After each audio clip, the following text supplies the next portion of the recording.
What up? What up? What up? What's going on, family? Man, I've been breaking out. I've been living in my own little past, loving, finding and rediscovering all my old intros. So I don't know if I'm doing it for y'all or I'm doing it for me.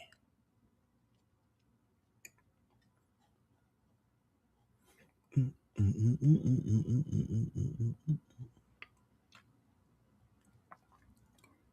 right, let's do this. Turn this on.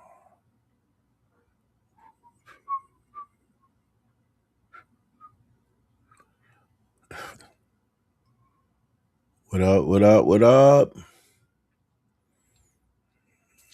Uh, what was I looking for? Oh, I'm looking for this.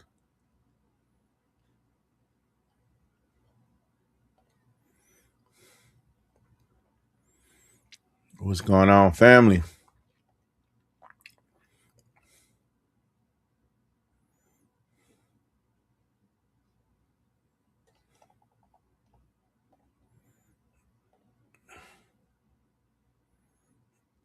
All right.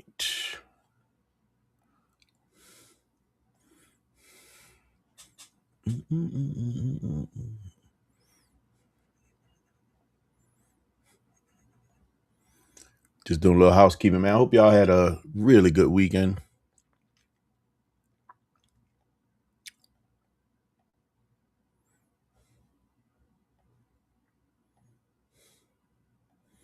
What's going on, bro? Up to no good.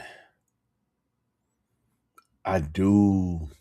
Man, you want to kick it off, bruh. When I tell you um I'm some kind of way about other people touching my car, it'll blow your mind. I don't when I go to the dealership for service, I don't want them to wash my car.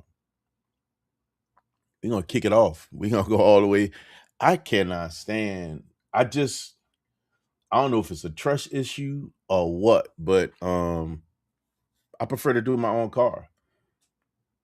I don't like other people touching my car. Not only that, man, when you wash your own car, you have a tendency to know all of the imperfections and things that are there, and especially if you're very meticulous about those things, you know what's there already. Then you get a chance to see what's new. I'm big on that. I guess you can tell I'm kind of passionate about it. Yeah, I'm big on not letting other people touch my car. I'm real big on that. Um, any of them, I'm real big on that, man. I'm not a fan of it. I'm not a fan of it because everybody's not going to treat your car the way you treat your car. And I mean, don't get me wrong. There are some really good detailers out there that can do some phenomenal work. Um, and hey, they got some good guys. I mean, I know some guys. They white glove all the way, and I probably be a little bit. I met two people as of recent that I probably would allow them to do my car, only because I seen how they work. Only two, ain't but two, man. One's right here in Woodstock. The other guy lives in well, I don't know where he lived. He gave me his card. I was actually supposed to be going over there and do a complimentary wash and everything. Um, and I just haven't had a chance to do it. But not too many people, man. I just don't trust everybody, man. Four Raptor R or TRX, what's the best value? Hmm. Wow.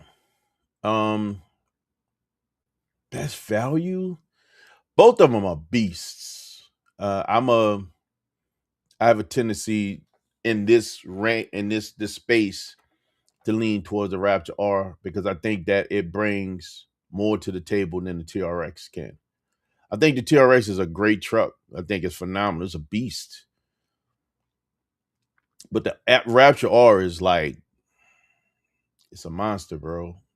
I like it. I like it, especially when they put the V8 back in that truck. I hated it with the twin turbo six. I hated it. I hated the Eagle Boost in that truck. It didn't sound like it should sound. I believe it with the having the V8 back in it, next level. I like the Rapture R. I really do. I really do. I think a truck with all the power is you know, you can have a lot of power, but do you still have all the functionality? I think that's the key. A V6 Raptor or the RH, the high, or however. I hate it when they put the V. I don't think they should have ever put a V6 in a Raptor. I hated that they did that. I mean, you got to think that truck was borderline like a Baja truck, man. The suspension travel, the suspension that they put on that truck. Uh, this thing was a off-road beast, and that the TRX isn't, in my opinion. It doesn't compare to, especially when you look at what first came out. I think the TRX, in my opinion, it feels, and this is just my opinion, more like a street truck, a lifted street truck than the Rapture. The Rapture is, when you get on a Rapture, you see a Rapture or a guy on the street that get on a Rapture, that thing lifts up so high in the air because the suspension has tons of travel. It is an off-road truck. If you ever seen that thing run one of those off-road obstacles, well, it's not an obstacle, it's a straight. It's like a Baja straight. And the tires are just all over the place. That's what the Rapture does, man. Ford did their thing with that truck. That thing is something else, bro. That thing is something else. I like it. I've always been a fan of the Rapture. I hate it when they put the V6 in it. It just was not. I don't think that was the move for that truck, man. I did not like the V6 in that truck at all. I did not put in a loan application, Thomas.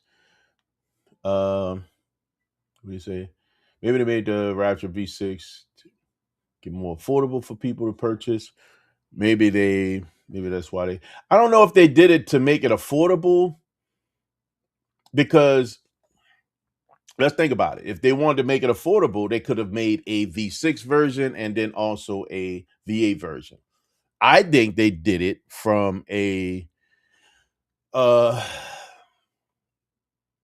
um emissions. I think they did it from an emissions perspective.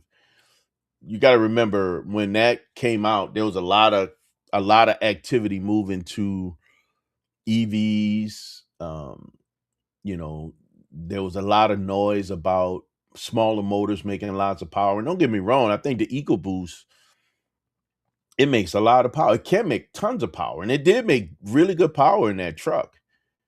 It just wasn't the V8. The sound was off. I was just talking about this last week. I saw a Rapture, a V6 Rapture that was, you know, going down the road, taking off, big exhaust. It did not sound right. Not with the V6. It did not sound right. That truck sounds amazing with the V8. It does not sound great with the V6. It's just my opinion. That's just my opinion.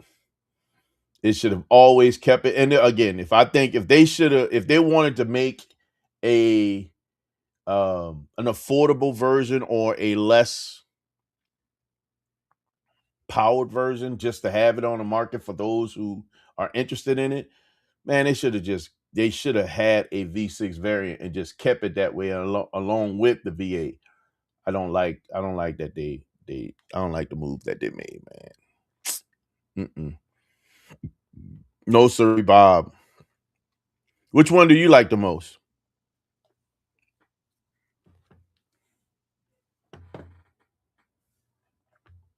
Okay, where's the iPhone? Which one do you like the most? I'm curious.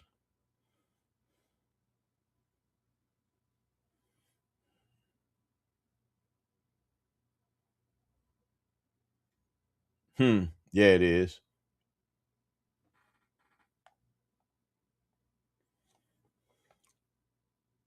Yeah, I think that is ridiculous, man. I just don't. And I believe they took that hurricane, right? That hurricane, it's a straight six, if I'm not mistaken. I think that's this hurricane motor. Let me look that up. I want to see which is a straight. This is a six cylinder, but I think it's a straight six. Mm,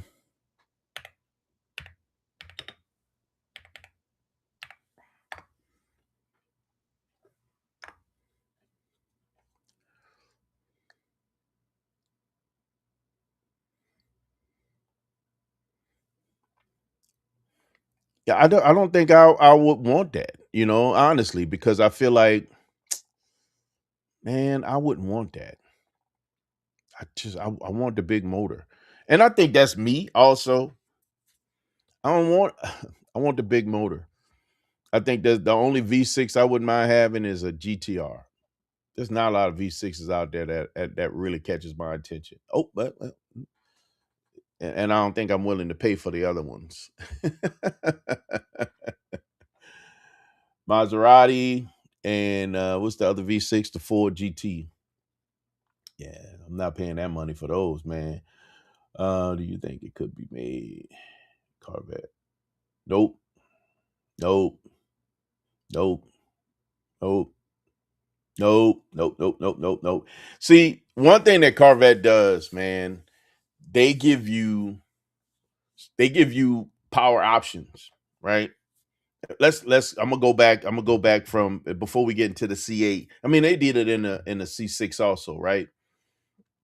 But I think it was better defined in the C7 options, right? You had the Stingray, which had a 6.2 non-supercharged motor, right? Then you had the middle of the ground was the Grand Sport, which had the same motor as the Stingray, but it gave you the body of the Z06, right? Then you have the Z06, which gave you that 6.2 with a supercharger on the top. So now you have was it 400 almost 90 something horsepower, uh, V8 naturally aspirated, 650 horsepower supercharged V8, right? And then they gave you the ZR1 700 and I think it was 41 horsepower, something like that, from the ZR1. So you had power options with the C7. V6, yeah, I know, I know. What up, boss? I just don't think so. I feel some kind of way about mid-engine on Corvette, and I think that should be a whole different brand on its own. To be honest with you, because that's not it. And I know we evolve, we change, and this, that, and the other, but I still think that steps outside of what we've known Corvette to be forever, right? Since the '60s. So falling into a space and they never had a V6. Fall into a space where they put a V6 in there, I'm done with that. That'll never work for me. Never. Hey, just saw your video on the reviewing 14 C7. Man, really? Sheesh. I like that, bro. I love the Chevy SS. I think that is one of the coolest cars. It is the four-door Camaro, right? I love that. I love that car. I want to own one of those cars. A buddy of mine, Ray, man, has that car, and um,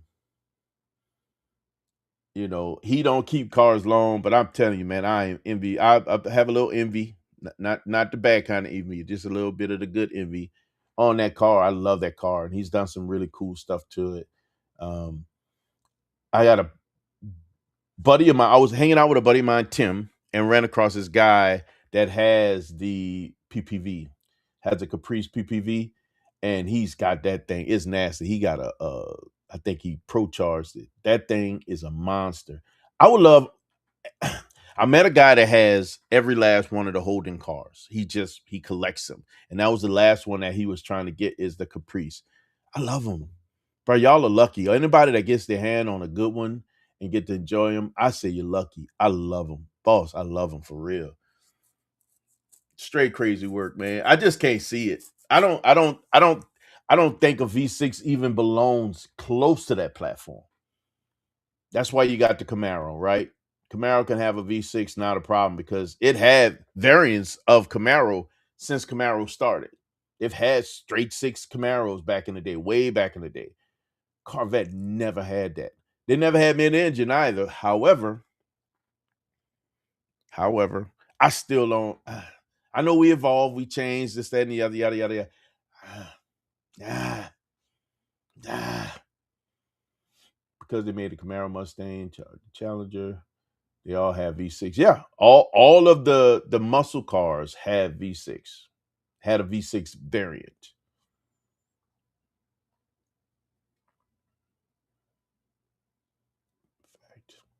All of them had it, man, but all of them should. Muscle cars. Every muscle car had a 6-cylinder variant. All of them. All of them. Every last one of them. But it's the muscle cars. Corvette is not a muscle car. Honestly, it's a GT car or a sports car. It's probably more of a GT car. At least that's what it's been dubbed. A GT car, a Grand Tourer. But it's not. It is not a muscle car. Yeah, I just can't see it, man. That's just not one. That's just not one that I could stand behind by any means. I want to see this. I'm trying to see the TRX with the 6 seal.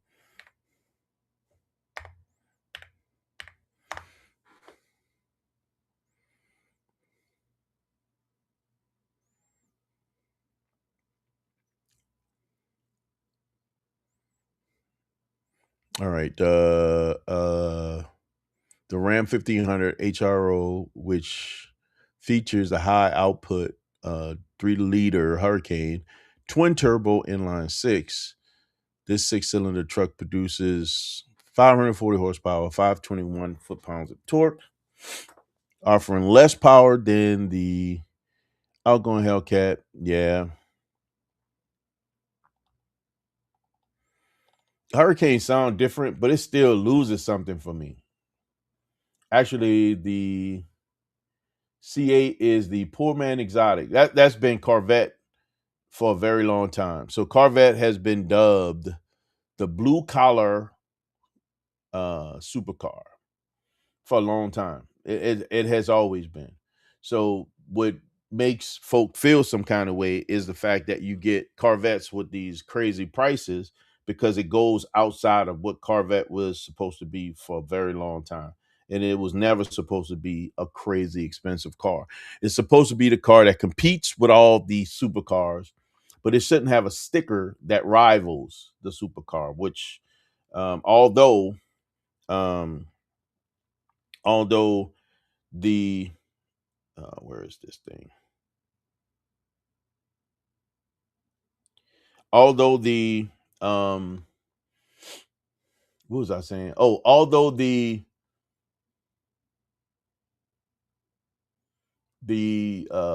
every last one of the last cars made, the ZR1, the ZR1X, they have stickers in the 200s, you know. Although they have these stickers in the 200, the cars that they actually compete with are far more expensive, 2 times, sometimes 3 times more expensive than that car. It was the same for the C706 and the ZR1. These cars were 100, like the Z06 was just at 100, just over 100, whereas the ZR1 was probably about 150, a little more. But they also competed with cars that were $500,000 cars, right? It was Ferrari that they competed with. Ferrari was their target. Ferrari was the target. But other cars in the class, they were all, again, 200, 300, $400,000 cars, and sometimes $500,000 cars. But always dubbed the blue collar supercar. The new C806 and the new 01 are not blue collar. They already lost them. I agree, man. I think that, and I think it's unfortunate that those cars really start getting stickers that go so far outside of what should be attainable by most, right? At least that's the mindset. The Z06, in my opinion, falls kind of still close to in the blue collar supercar. I think it's close. ZR1, no. I think ZR1, when you cross over, because you can still get a Z06 for about 100 and a half. When you cross over 200, you lost a lot of people. Because, when you think blue collar, that's their house. That's what they pay for their house.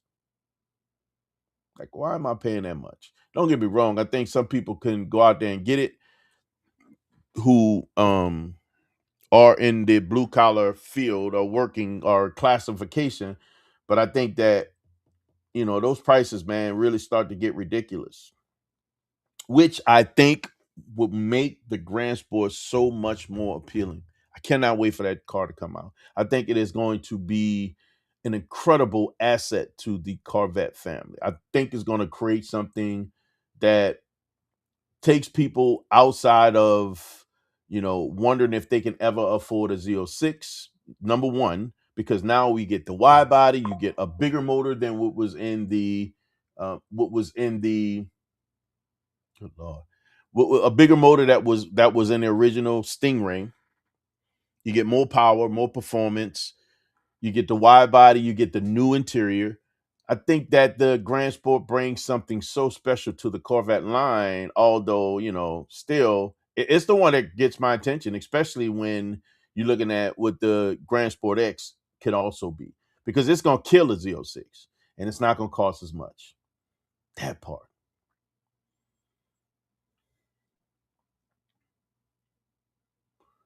A C8 with the V8 track deal date. Bars. Bars. That's Corvette across the board, man. That's Corvette right across the board. What's going on, Ray? What's going on? Hey, boss, this is the guy I was just talking about, man. He's got a 17 SS, Chevy SS. Absolutely beautiful car, man. This car is gorgeous. He takes pictures, man. And I get envious of him in that space. He knows how to go out there and get them pictures. I do not. I do not know why I don't, but I just don't take the pictures like I should. Ray get those shots, and he gets some beautiful shots of his car. Whoa, for 5K, man. Long tube headers. Whoo. Nah, it's gonna kill more than scats. Good lord. That's fire, bro. I would love to see that build. I would love to see where you land with that one, boss, for real. The Stingray C8, it was a great car price. Yep, because it's good power, wow, like a supercar. So that another more. So even C8s are still going to have a decent price tag, at least the Stingray. Z51s or the Stingrays, they're gonna still have a decent price tag. The prices, the only reason why those prices went up, it was dealers that was taking markups and running the prices of those cars far higher than what they should have been. And that's probably part of the conversation we're gonna talk about today is the aftermath of what does that look like, right? Um, they just this and for those who are interested in getting them, they're great. They're really good cars, man. Don't get me wrong. I think they're great. I think they're going to be even better with the new motor. I would, it would be my opinion, even if you're still on the market for a Stingray C8, wait until they get the new motor, because I think that's going to make that car that much. And this is not proper English, but funner. It's going to make that car that much more funner, more power, better sound. I think that motor is going to sound amazing. I can't wait to see what that. I cannot wait for that to fall out the earth, man, and become real. Once that come into fruition, man, I think that's gonna elevate the C8 in my opinion. That elevates the C8 in my opinion. Really? You bought the whole airbag. I thought you just changed the badge. Nice. Nice.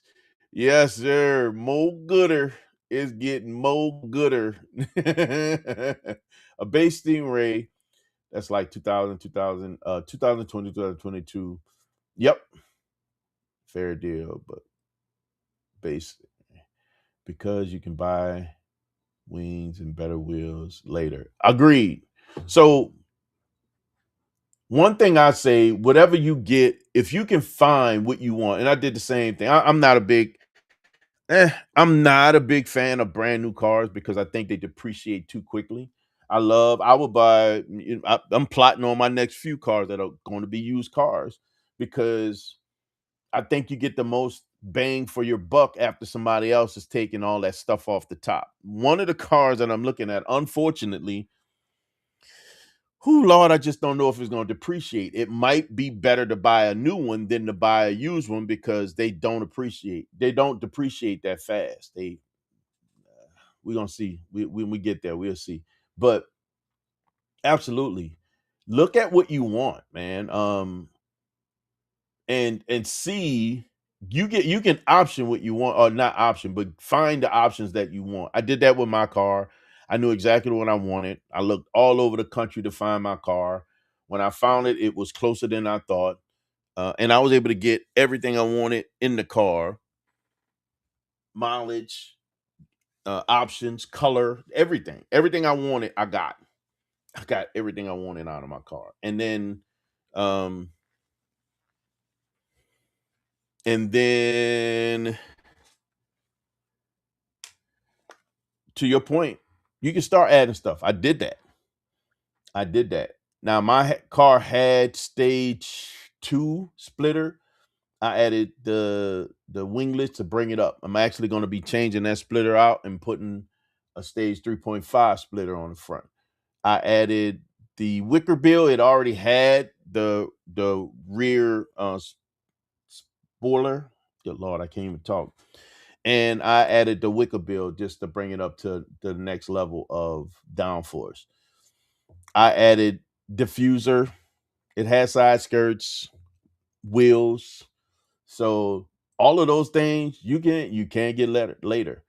And don't feel like you have to get them right away. Some people can't wait. Like my buddy Ray, he's gonna put wheels on everything he get quickly. But you don't have to. You can enjoy the car as it sits. The crazy part is, even if I was in a place where I wanted to buy wheels right now for my BMW, I'm so hard pressed on what the factory wheels look like. I love them. I love the factory setup. I love them. I just love the factory setup. It just don't make sense to me to change them right now. Yeah, you laugh, bro. Ray be doing it, bro. Ray, Ray be buying wheels. Yeah, yes, indeed. But he has a vision. So when he sees and knows what he wants, that's the direction he goes, man. That's the direction he goes. But it to be clear, to your point, when you have a direction, you get the car first. You get what you want first, and then you can do what you want to it. You don't have to, it's not a race, man. Enjoy your car.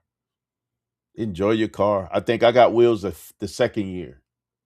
I had it for a year, maybe about a year before I got the wheels.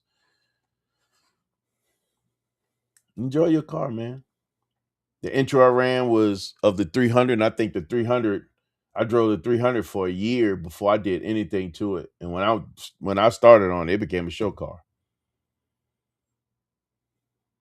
The Jeep came home, and I got the Jeep, and then luckily I got the Jeep around that same time because then I needed something for the winter so I could park the 300, and I went to work on the 300, and 300 just wheels, lowered, splitter, diffuser. Man, it got the works. It got the works. Floors. Yeah, man. But absolutely. Absolutely. When you find what you want, man, you can always take your time. It's no race. It's your car. And as long as however it sits when you get it, man, just love it. I love man, I really did. I love the way the vet looked when I first got it. When it was time to go to something else, it was just time to go to something else. Because I wasn't in a rush. I wasn't in a rush. Was not in a rush.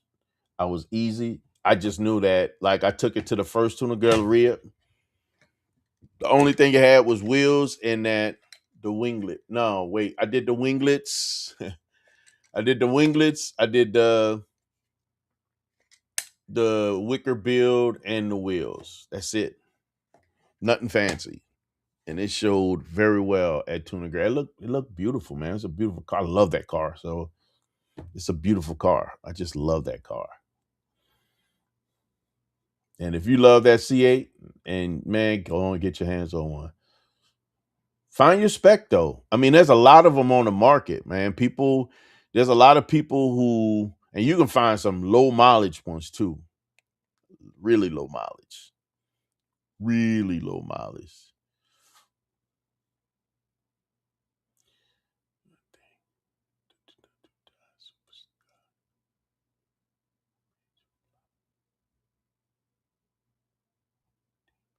Um, I don't think it was a flop because I think they sold every last one they had. People get them and they mothballed them. They put them under a cover. They tucked them away because they feel like they were going to appreciate. Right. I thought the super stock was a great move because it gave another variant. It gave another variant, but it was also a streetable car. It wasn't like the Demon. The Demon was still streetable. I'm thinking, no, the Demon. Yeah, the Demon was still streetable, but it was also very much so a track car. Like when we were doing a search, man, I was searching for Hellcats, and I found more Demons for sale than I did Hellcats. I think the super stock was a great option, and they sold them. Like you didn't go to dealerships. I don't even know if you can find a super stock for sale. Them things are sitting under mothballs, under a cover in somebody's garage, hidden away for the right time. I just think they were absolutely. I think they were a great move. I think they were a great move. I don't think it was a flop though. Really, I could believe that. Going to focus on New Delhi at this point. I could believe that. I can believe that. I can believe that.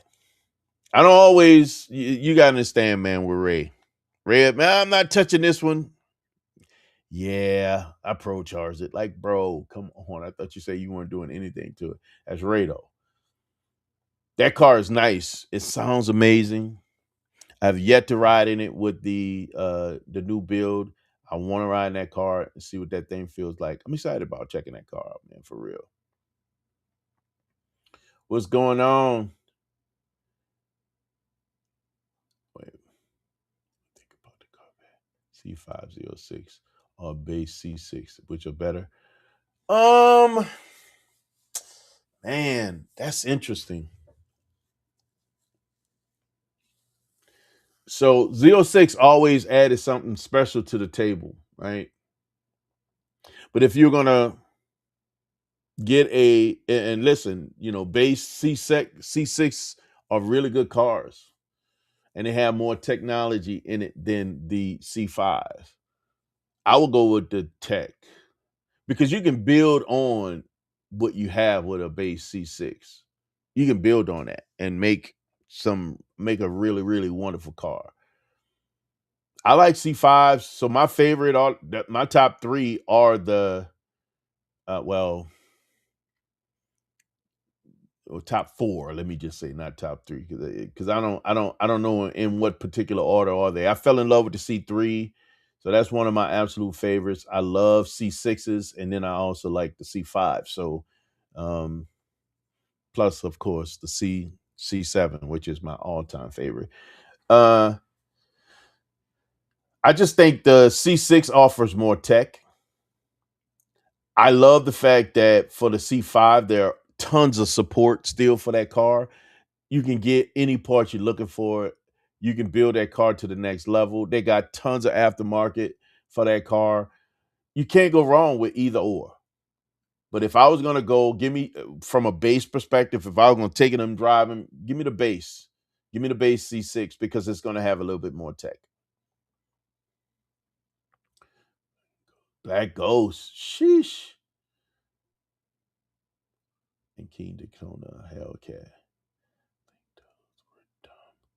Um, I know. I would agree because Black Ghost didn't offer you anything but that roof, right? It didn't offer you any more tech or power. The Daytona Hellcat gave you a look, and if you wasn't just chasing after if you're looking just chasing after the look, yeah, you could go get that wrapped yourself. You didn't have to buy it, right? And it's an offering. It's one of the offerings. You got to think Grand Sport offers on a Corvette the stripes. Classic Grand Sport was the striping, blue with the white and red stripes on it, right?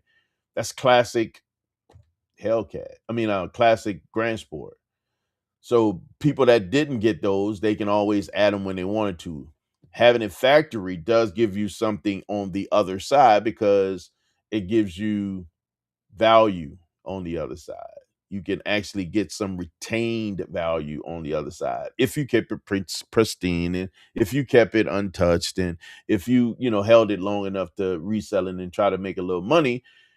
Then you'll be able to benefit from having a factory Ghost or a factory Daytona Hellcat with all the King Daytona Hellcat with all the factory striping and this, that, and the other.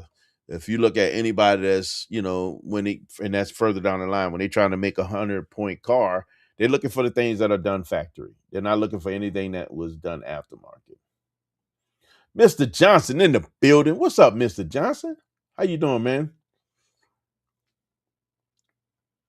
The C706 was supercharged. Why not the C806? Because technology. They went with an incredible motor. The C and I'm gonna back up a little bit. Again, the parallels are where we lost it, right? Well, no, let's go back. Let's go back. Let's go back. The C606 wasn't supercharged either. It had the 7-liter motor. Big motor, real big motor. It wasn't supercharged either. But then the C601 was supercharged, which in my opinion is still king of the 01s. It's just such a beautiful car. Not the fastest, but it's just a beautiful car. C7 supercharging that C7 getting the supercharged 6.2 on the 06 platform was a direct answer to Ferrari. They're like, I'm gonna show you what we're doing on this side. Ferrari brought the heat. So the GM engineers had to think of something, had to put something together that was going to be an absolute answer to Ferrari. They had to supercharge the Z06. Why was the C8 not supercharged? I think because they put enough technology in that motor that it didn't have to be. Not only that, but it was a step platform for them. They knew that they were going how much they were able to get out of that motor and what they were planning on doing with it moving forward. Because it was a platform. It was the next step for them. The next step up to the ZR1. The electrification that you saw in the E-Ray, it was the first step. The reason why E-Ray had to die because the new motor was coming. and Grand Sport was coming. The E-Ray was a test bed. The E-Ray was an opportunity to introduce electrification to Corvette, to the world, electrified Corvette to the world, right? But it was a test bed for the 01X. It literally was. They said it. We put that in there so that we can prepare it for the 01X. They knew exactly what they were doing. Now, when they get it right, when do they get it right the best? In my opinion, was going to be with the Grand Sport. Bigger motor, better electrification. That thing is going to be a monster. It's going to be ridiculous, man. All-wheel drive, wide body. It's going to hook. It's going to sound amazing. Me personally, I love the idea of that car. I love the idea of that car. I'm not a fan of the mid-engine. I think it's great. I'm not a fan of it for myself, but I wouldn't mind owning one. I'm going to be honest with you. I would not mind owning one. I think the C801 hood is ugly. I like it because it fits within the genre of what it competes with. If you look at Ferrari got that. You got to understand, Corvette competes with Ferrari. They don't look at everybody. They really don't, man. They really don't look at everybody else. They don't. I need you to think about this, right? And we talk about the Z06, C806, right? They don't look at everybody else. What motor did they put into that car? A flat plane V8. Who is the first group? Well, who made that car most famous? Ferrari. They designed their own flat plane V8, a flat plane V8, flat plane crate V8, so that, in my opinion, it was almost like, oh, you got a flat plane crate? Let me show you mine. It was a measuring contest, man. It was a measuring contest. Although the Z06 did it compete when it comes to the competitor, its competitor on the Ferrari side of the house, it did its thing. Ferrari came out with their answer. They came out with their answer, and well, 01. And before anything else can hit the market that says will compete with the 01, 01X. Nothing in the supercar world competes with that car. Nothing. Nothing in the supercar world competes with that car. 01X is ridiculous. The hood design, it screams supercar. That was the whole point. It has function, I'm sure, but it screams supercar. Do I think the Hellcat and the Scat Pack will do decent on a road course? Man.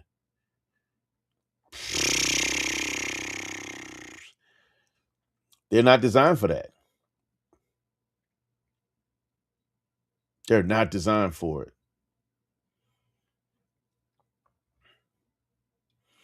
As a matter of fact, I don't know if I've ever seen one of them on a road course. They may. I don't know. They may. But I've never seen one of them, especially successful on a road course. They're heavy and real heavy. Real heavy. And I just don't think they were designed for it. They were designed for straight line. Camaro Mustang, although Mustang has its, stigma.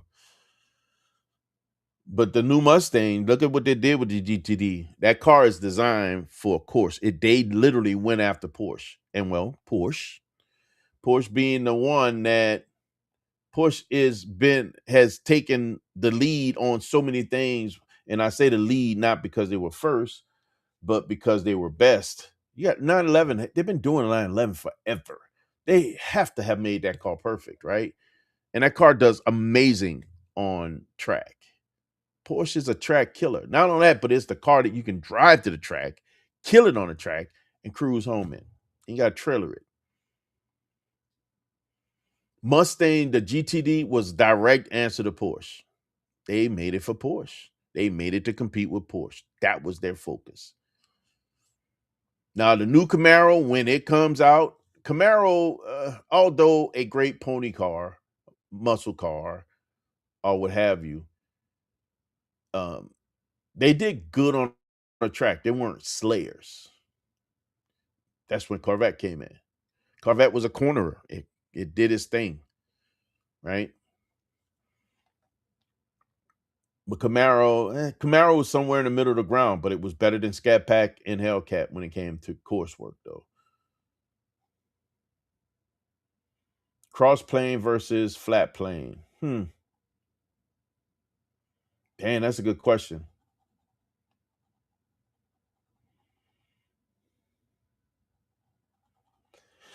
Flat plane give you that F1, man. You get crazy F1 sound from flat plane. Cross plane just it's a different sound. Muscly. It sounds deeper. I guess it depends on what it's in. Even with the CH06 and the sound, it sounds amazing. It really does sound amazing. It sounds like, you know, some type of super hypercar. It sounds amazing, especially for a V8, because you're used to having that high pitch coming out of something V10, V12. But, Ferrari figuring out how to create that sound with that crossplane crank, um, next level. Next level to my brother. Just he's basically motorcycle. Yes. What up, my brother? Bro, you see that? Let's talk about that, man. What side is on? It's on this side. Y'all see the merch, man? Y'all see the merch? I ain't get a chance to talk about it, man. We jumped right in, bro. Bros and cars, we got some merch. Got some merch, man. We gonna start putting some stuff out there, man, so y'all could put your hands on it. Bros and Cars merch, man. Let me show you y'all. Let me show y'all what the bag look like. I wonder if y'all can see the bag. Y'all see that? Come on, man. Your boy over here putting in that work. I'm not sitting on my butt over here just doing nothing. I'll be busy. I have my head down. I'm focused. I'm quiet, getting it done. But we putting in that work, man. Tell me what y'all think about the shirt. Pontiac Firebird or Camaro?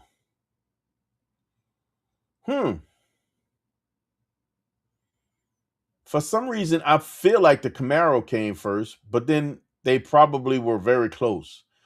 You got to think, man, when GM used to own Pontiac also, if I'm not mistaken, they were in the bed together, all of them. They just used all the different, they just changed panels. They probably came out around the same time. I want to see now. That's a good question.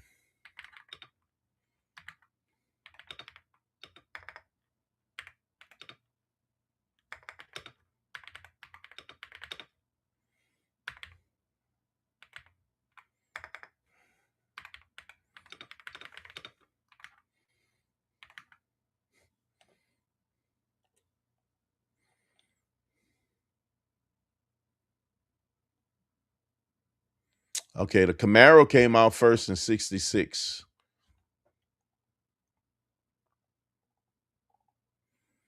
But they share so much. They share so much, man. Appreciate it, Mr. Johnson.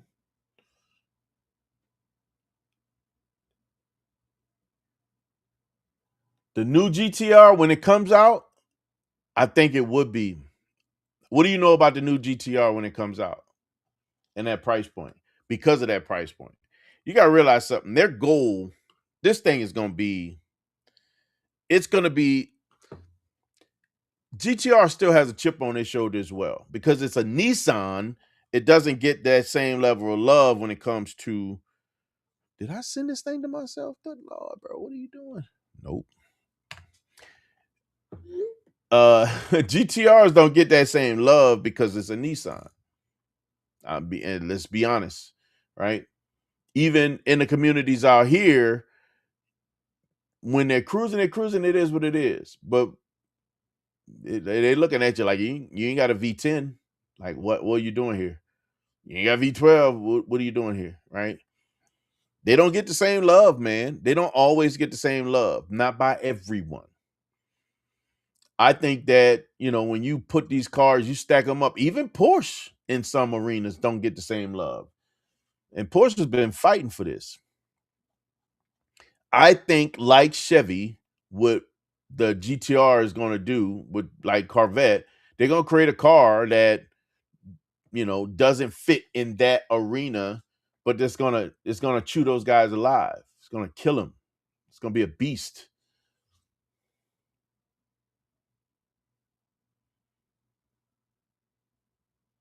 Man, you asked some good questions. I have no idea. Probably a diesel.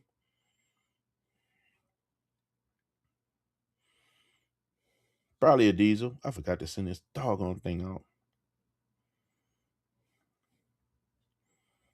Send to my brother.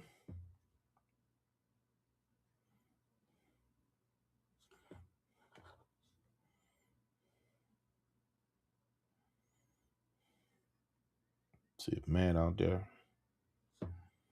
Tony probably working. Still gonna send it to him.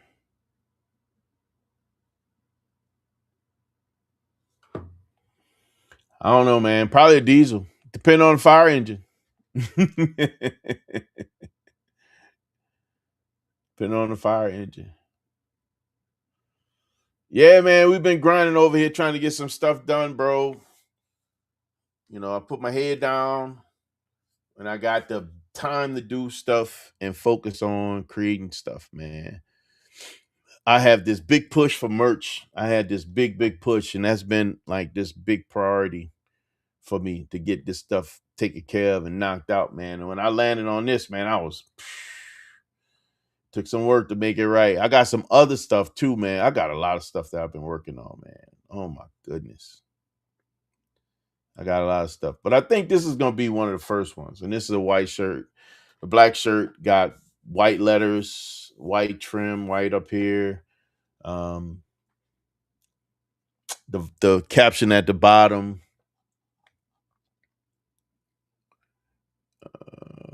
I want to show y'all. Let me find a rendering so y'all can see what that looks like. There's a rendering that I put together. Ooh, we're gonna share the screen, brother.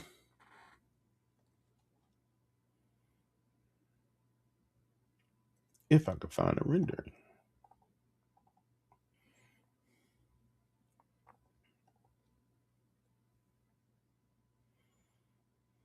That's not it.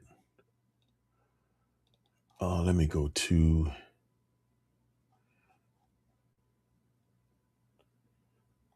Bruh. Man, look at you, bro. Appreciate you, bro. Come on now. I got you, man. Appreciate you. Humbly appreciate you. My guy. You play too much. I got you, man.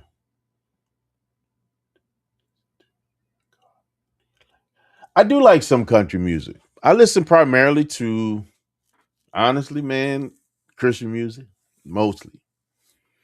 Christian hip hop is my go-to. I love Christian hip hop. There's some Christian R&B that I've been digging into real heavy. Um, that's just my move, man. I like stuff that feel.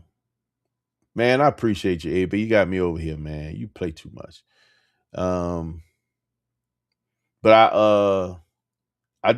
like the music that has something behind it, man. I like stuff that has I got a few Christian country songs that I like too that has that fire feel to it. And man, y'all need to check out some of that Neo Cacti. I listened to a little bit of that Neo Cacti too, man. Y'all need to check out that Neo Cacti, man. I'm trying to get this thing to share this window, and I don't know why it's not finding it. Let's see. There it is. L Boogie, my brother. Man, look at you, man. Y'all play too much, man. Come on, man. Appreciate you, L Boogs. I know I was supposed to call you, bro. I was a zombie when you hit me up yesterday. I know you heard it in my voice. I've been grinding, bro. I've been grinding, bro. I've been having my head down, trying to get some stuff done. Part of the problem is, and both of y'all know, when you put your head down and you start getting at it, a lot of times that 10 o'clock turns into 2 o'clock quick in the morning. And then I'm up early because I got to trade, trying to get my work done, do my part in the morning, and then work out back. Right after I finish trading, I'm on this computer doing whatever knickknacks I didn't finish the day before, trying to pull away from this so I can work out, eat. That's when you hit me up, man. Appreciate you guys, man. For real, appreciate you, man. Y'all play too much. Is there a big difference between a Hellcat Red Eye and a Demon? Demon is a powerful. It's a difference. It's not a huge difference, but it's significant. It's definitely a significant difference between those two cars. Here's the rendering I was telling y'all about, man. Silence right now. Got a few toys. Yes, sir. Yes, sir. Yes, sir.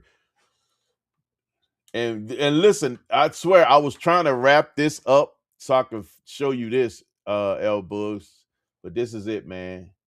This is it right here. In the caption under Bros and Cars at the bottom, man, it says built by passion, driven by brotherhood. What?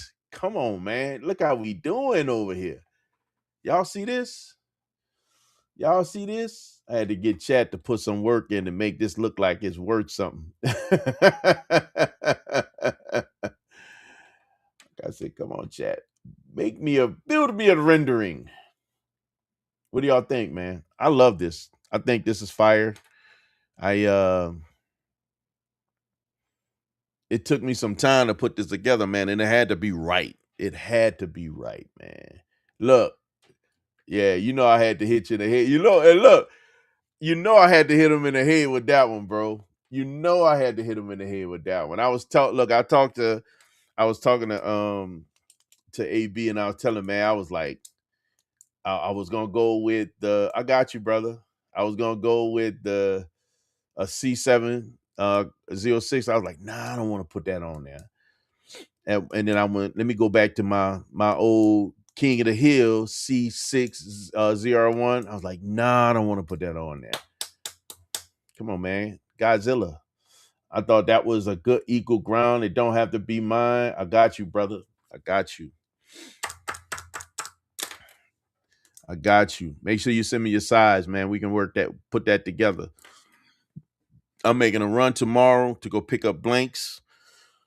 I gotta hit a few folk up. I got a few shirts I need to get already. Believe it or not, man, already got some shirts I need to get. So, man, I appreciate you, bro.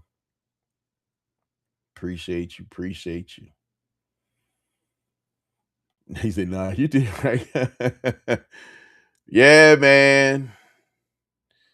Yeah, man. So that's the joint, man. That's the joint. I got the white one on right now. This is more. No, this is what the white one going. This is the feel on the white one. This is what the white one gonna be like. And the black's gonna be like that. And then the logo at the top, I can flip flop that logo to different things and use it for other stuff as well. So that's the stuff that could be places. But yeah, man, this is where we are. Yes, sir. Yes, sir. This is how we doing. Love to get that's where we at with it, man.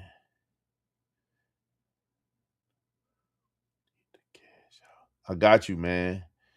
I got you. I'll let you know. We'll get that straight. You say you need both of them? God. All right, I got you, man. I got you. I'll make sure I get both of them. I'll make sure I get both of them.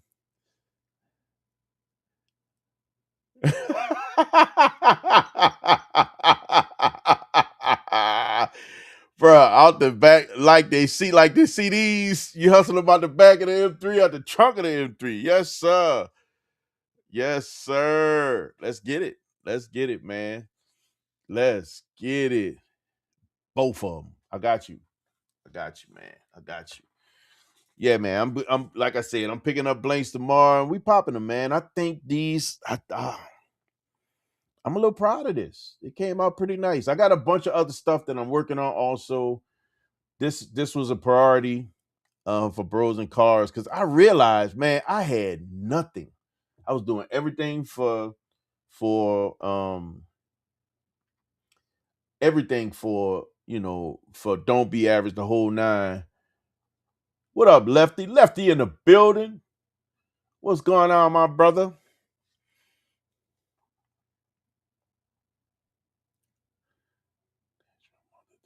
Got you. Oh, you gonna be in Nashville Mother's Day weekend? Bet. We're gonna have to pull something together, bro. I'm gonna be heading that way. We're gonna have to pull something together. Yes, sir. Yeah, man. So I was really focused on doing all the stuff for the main channel. Um, for Don't Be It, for Don't Be At, all the Don't Be Average stuff, all the Swole 55 stuff. And I'm like, bro, I don't have anything for Bros and Cars. And I just put my head down. We had to go and get it. We had to go figure it out. And I think I landed in the Cook place, man. Oh, bet. That's what's up. That's what's up. We linking, bro. We're gonna have to pull it together. We're gonna have to link. I'm gonna let you know the deets on like my time and my timeline and everything. You know basically what area I'm gonna be anyway, but I'm gonna have to link on timeline and let you know what's happening on the other side of this.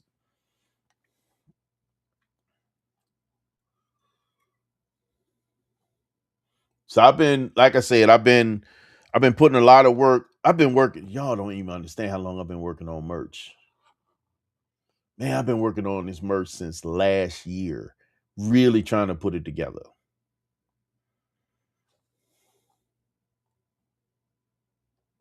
What do I think about this $20 AI trending? What's that? I have no idea, man. Lefty, my head been down, bro. So I ain't been on a lot of social media and really been looking at all that stuff. So you gotta let me know what that is. What is that? $20 AI trending.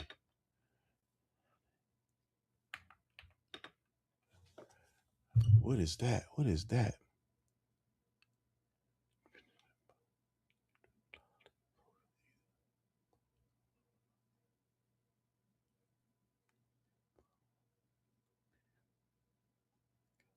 Oh, for trading.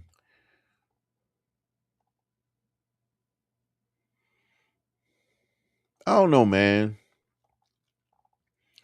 I don't know about that, bro. Trading is not a clean formula. It's not trading is not,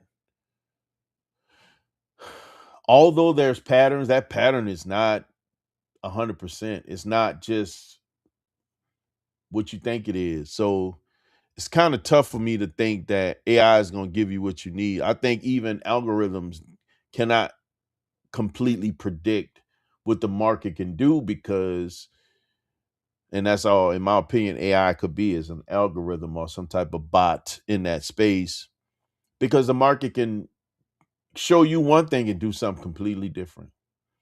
And as soon as news come out, news can change everything that was happening. So I don't know, man. I'm gonna never be one of I will never be one of those guys that feel like I'm gonna use a tool like that to make a decision for me. And even if it's successful, for some folk, I can't trust it. I don't know how to trust it. I don't know how to trust it. I can't trust AI to create images sometime for me. I can't trust AI to modify images. If I create something, come up with something, and it asks it to do a certain something, it can't do it 100% without changing what I already gave it. So I don't feel it. Thinking about getting Big Bowls for, yeah, absolutely, absolutely. The candy painted tips on that. Yes, sir. Yes, sir. I say yes. Big Boz is man, it made my 300 sound amazing. Absolutely. And of course, I had the white tips. I say yes, go with that purple candy, bro. I think that's gonna look amazing. I say yes, absolutely. All right, my break is over. I'm gonna get back to edit. Appreciate you, AB man, for coming through with the blessings, and I got you, man. We're gonna get those things created and shipped. I got you, bro. I got you for real. Appreciate you, bro. For real. Appreciate you. My God. Yeah, man. I don't know, Lefty, bro. I just can't. I don't know how to trust it. I don't know how to trust that.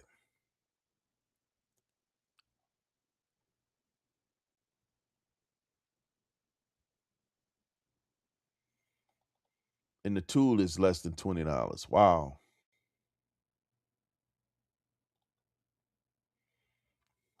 I don't know, man.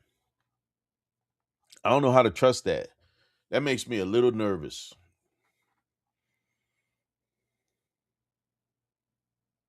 Oh crap! I need to get something out this freezer. Y'all give me just a second.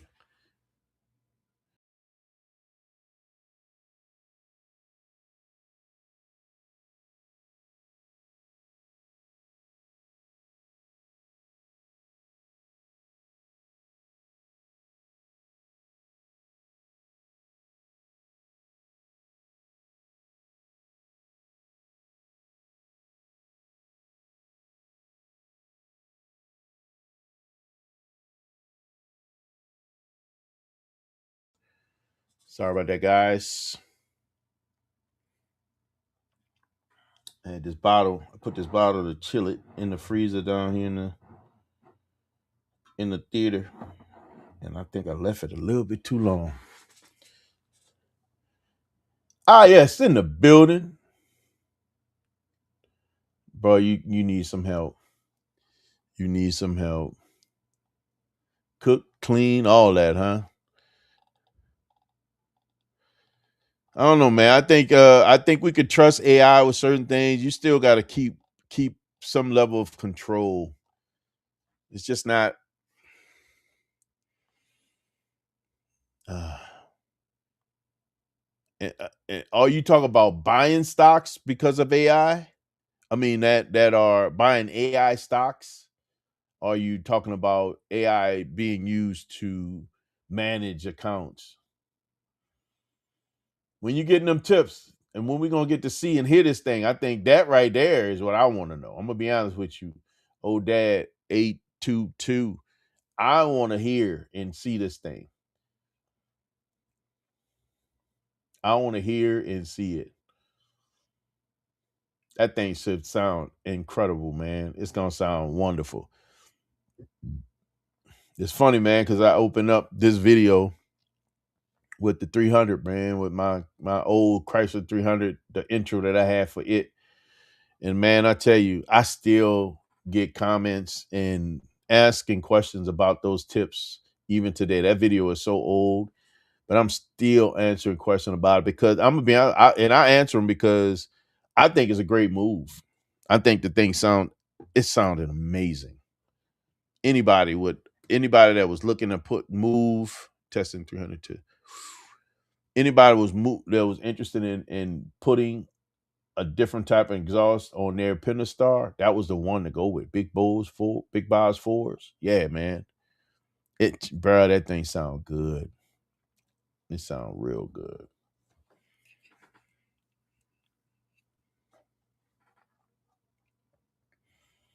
It sound real good. Yeah, we started a conversation, man. Started talking about when we was hitting off into the C8 market and how some of those cars price was way out of space. It was just too high. Um, there was a report that I saw just recently, at least some news that I saw online about um, a negative equity crisis that's going on right now. And basically, what they're saying is that since 2021, all the way up to the early 2026, 40%, they say over 40% of all trade-ins had negative equity, and a lot of them reached over $7,000 of negative equity on their cars, man. There's a lot of people that purchased their cars during that time frame, and they bought them with being taxed, dealer taxed, where they marked up the cars. Uh, Outside of having the price markup, a lot of people think about you got to think about what was happening during that time, right? That was the boom of the Mopar era. So many people were buying these cars, man, and guess what they were doing? They were taking crazy high interest rates to get them. They were paying or having these loans that carried over 80 months. They went too far. And when it was time to get rid of them or time to trade them in or time to move on to the next, they were upside down.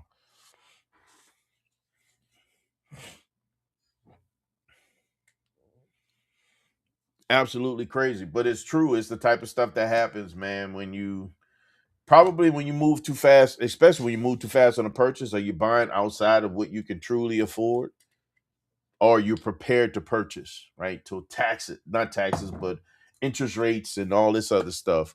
So having your credit score right means you don't land in a place where you're paying 31% interest on a vehicle,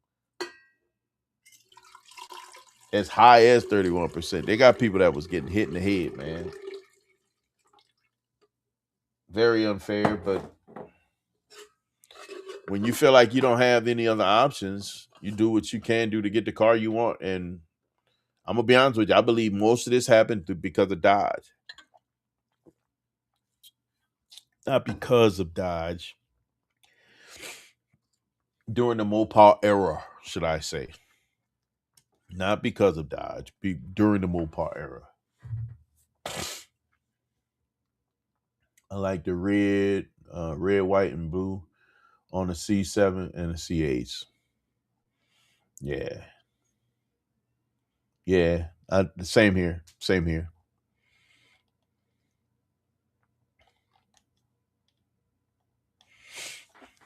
And then what's the other thing that can be affected right now that's going to affect, should I say, a ton of these cars, man. There's new cars, especially in the US. The tariffs about to hit them in the head, man. The markup of these car prices are going to go up pretty decently. It's expecting an average of up to $5,000 per car over what you would have normally paid, man. American flag theme, basically. I see you. I see how you moving. I smell what you're putting down, brother. These tariffs about to hit a lot of people in the head. So a lot of makers, man, they trying to figure out. There's a few, and I don't know the list that are challenged with the tariffs when it comes to bringing new cars to the U.S. And what does that mean? And will the consumer have to absorb the tariff tax or that extra expense? There's only one crazy. Only one, let me get this off the scene. One automaker, man, that have decided that they're not going to put the tariff on the consumer, and that's Mercedes. Mercedes decided that they're going to absorb that tax. They're going to hold it. They're going to own it. They're going to pay for it as they continue to sell their cars in the US. They're not going to put that tax on the consumer. That's pretty dope. You got to give Mercedes their prop on that one, man. They're gonna bring these cars here, and they're gonna we're gonna cover the tariff on our cars. Y'all just pay what the car costs. That's pretty dope. I wonder how that's gonna affect them in the long run. But that's kind of dope, man.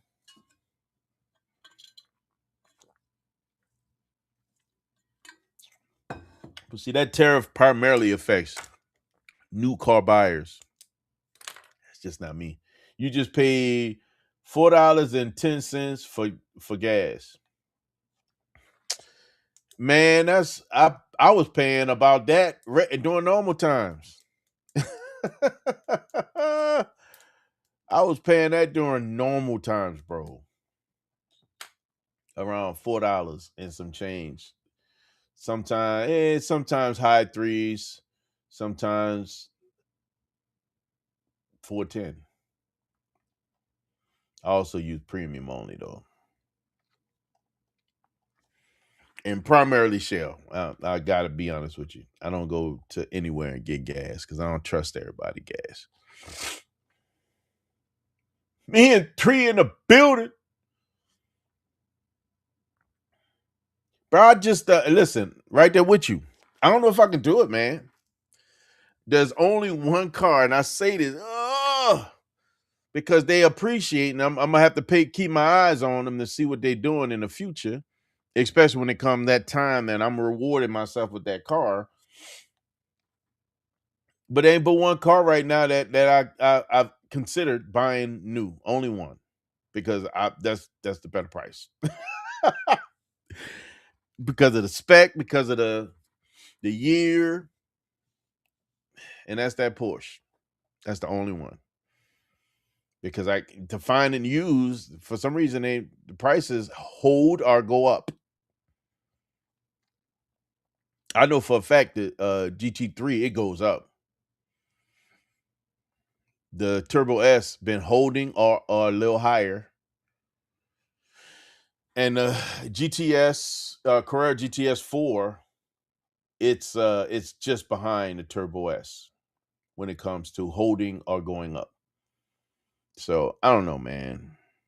I hope it comes down a little bit because that's what I want. We'll see. We'll see.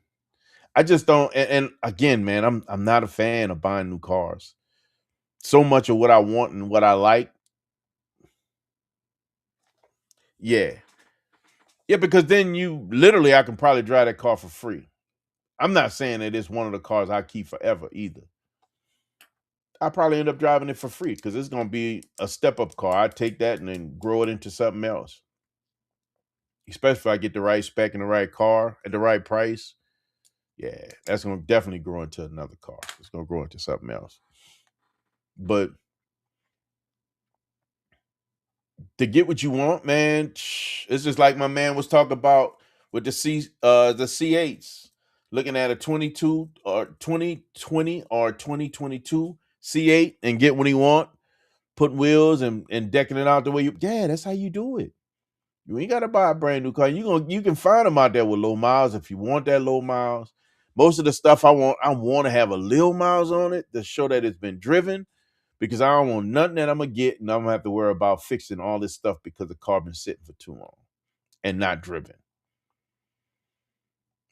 That is not something I don't want to be bothered with. Give me something driven. Give me something driven. I still aspire to have my Bull. I still aspire there's certain cars that I think I want to own for a while. AMG GT, Porsche, Lambo, McLaren, certain McLarens. I don't need to have all of them. If I went from the Porsche, that's the direction I think the Porsche will go. If I upgraded from the Porsche, will be to McLaren. Especially getting the one I want, then I'll be able to me it's an easy crossover to the McLaren because of the price. And if I was getting a McLaren, it'd have to be a later year 720 or higher. Preferably 750 and up. I like the 750s, man. 765, absolutely. But man, same for the 750. But if I can get a later year, last year 720, that means I get one that has a motor that's probably not gonna renege itself. Those things had a lot of issues. The earlier ones had a lot of issues. So you gotta be careful about those. Yes, sir. Same motor. um, and that's the big end. That's the big end. I'll take a GT tomorrow, though. That's what I'm talking about. I'll take a GT tomorrow. You can find GTs for less than 100 and a half, bro. I'll take a GT tomorrow. I still love GTs. Man, I saw a spec on a GT that was so nasty. I was like, man, they did this a GT? Bro, I went and saved the pictures. I had to save the pictures, bro. Let me see if I can find that. I saved the pictures because I was like, if I was gonna go down the direction of a GT, I need to figure out how to get this body kit. This thing looks so nasty. Bro, it was nasty. Let me see if I can find those pictures. Absolutely bananas.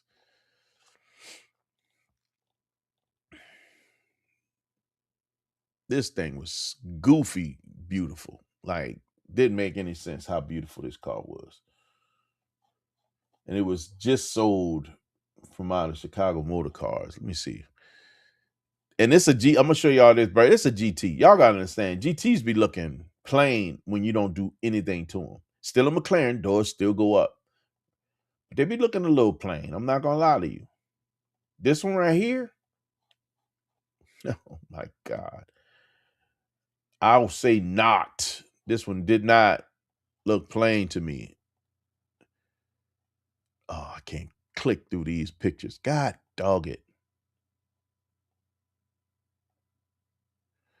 I need to be able to bounce through these pictures. Let me see if I can do a different way, guys. This is not fun. Let's see if we can do a different way. I know what I'm going to do. We're going to do a preview screen.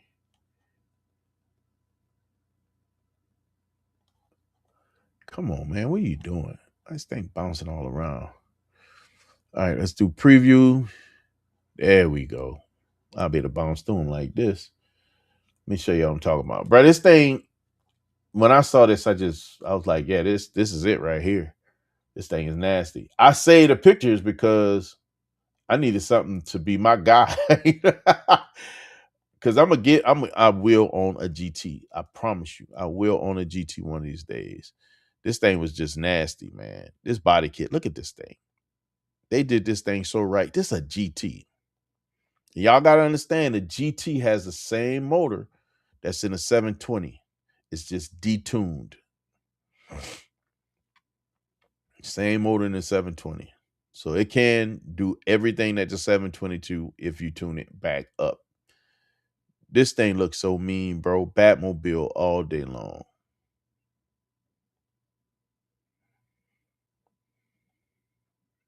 This thing is nasty. I had to look at it again when I saw that it was a GT. I'm like, this a GT? Yeah, they did their thing with this one, bro.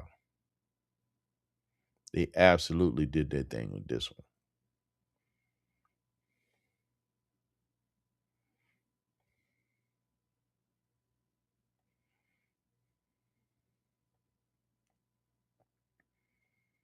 This thing looks so good, man.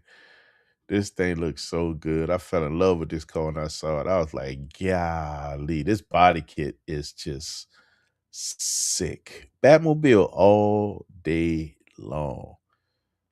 I can do this kit with any color and be a happy man. I've never seen black on black look so beautiful. This thing looks amazing. And it's a full custom kit. I'm like, bro, I gotta figure this out. I gotta figure this kid out. This thing nasty. Absolutely nasty. Like, what? Yeah, they did their thing with that one, bro. They definitely did their thing with that one. Yeah, bro. Yeah, bro. Yeah.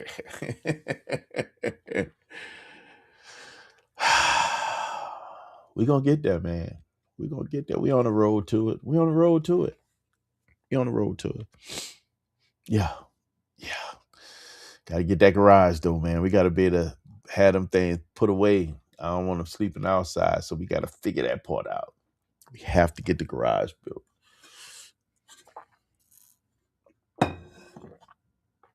Ooh, the missus ain't gonna put the baby down.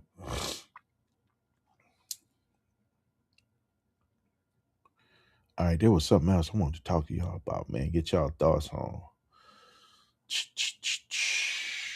This ain't it. Where is it?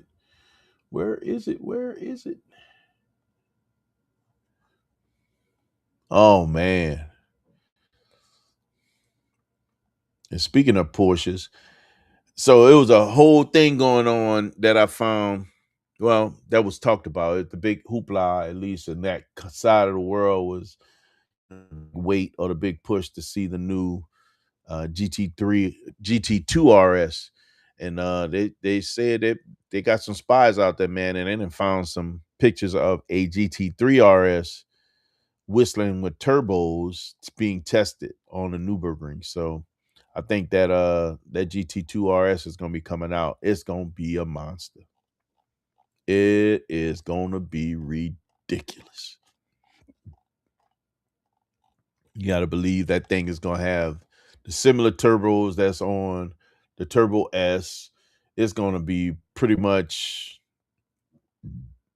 Turbo S on steroids. Really? Yeah, man. Listen, that is the biggest challenge, man. I can see that too. I can see that. It's something about certain cars. I don't want and I don't want nothing outside if I can afford it. I don't want nothing have to sleep outside, man. If I can afford it. That garage allows me to put everything inside. And I've been dragging my feet as of late because the Jeep gotta go. I gotta get rid of the Jeep. I haven't been doing the things I need to do to make sure this thing gets sold. So I'm gonna probably get hot and heavy on that. I've been focused on other things. But the Jeep gotta go so I can have my driveway back. When it's time, we build a garage so we can put things in the garage. That part. I don't want nothing living outside. I don't, man. I want it all to be in the garage. I don't want nothing there, especially out here in the woods, man. You get critters that want to get in there and start living, building nests. I don't want nothing to do with that. Nothing. Nothing at all. And if they get in there, they start chewing on stuff. I don't want that, especially something that's you're not driving, that's sitting for a little while. And nah, man. Like the vet been sitting for about a week. If it was sitting outside. Someone is at the front door. Uh-oh. Someone is at front door. Who's at the front door? Wife probably getting a delivery. But I don't want nothing to live outside if I can afford it. You know, coming up with this idea for this garage really changed trajectory on some of these cars and ownership for me because it meant now I can start paying attention to some of the things I wouldn't mind having once I accomplish the things I need to do to get by getting a garage. It also gives me a unique space on the garage that's attached to the house. Now I can put um now I can really change what that space looks like. That means no toolboxes. That means no yard equipment. That means taking all the unnecessary stuff that's in that garage completely out. The only thing that will be in there is cars. Nothing on the wall, but making it look like the interior of the house on the garage that's attached to the house. The floors will be beautiful. The ceilings will be decked out. I'll redo the ceilings so that we can, get the lights are already in there. So I did that. I did a video on that. So I just really take it to the next level, man. That'll be like key. Someone is at the front door. Man, who is at the front door? Someone is at front door.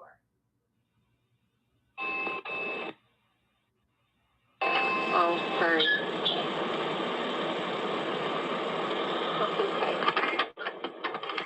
Thank you. You're welcome. Thanks. I didn't. Sorry, guys. I'm like, why are they still at the front door? If you want a C8 ZR1, And I said the dealer says was $250. Would you tell him to kick rocks for the price? So the ZR1s are about that, about depending on the spec and what all you get. But if they're doing the markups, I'm not a fan of the markups, man. I'm not. I don't think I would. I'm not going to play the game because I know there's something that happens on the other side of car ownership. It's going to be that point when you're getting rid of it. If it's a car you're going to keep for the rest of your life, you plan on having it, it's going to the grave. It's going to be willed to somebody eventually, and that's the plan. You just got to have it no matter what. Then I say go for it. That's just not me. I don't think there's anything that I wanted, nothing that I want that bad that I'm willing to take a markup on. Nothing. Not one car on this planet that I'm willing to take a markup on. It's not worth it. It's throwing money away. You just want to sling 50K out the window and let it fly? You can throw it my way. Listen, I can find a whole lot that we can do with that 50K other than just giving it to the dealership. I'm not going to do it. I'm not going to do it. That's another part of that game that, me and 3 was talking about. Buying new cars. It comes with those taxes. Unfortunately, it comes with those taxes. And they can get you with that, especially when you're building something. Lord have mercy. Ray went through this, building a car. Had a price locked down, building a car, letting them go through the process. Then it was time to come and put money down. Then they slide the tax on top of that. It was like, nope, not doing it. Not playing that game with these guys. I don't blame him. Good on him. Nah, man, can't do that. That's ridiculous. Nope. I just can't do it, man. They will have to kick rocks.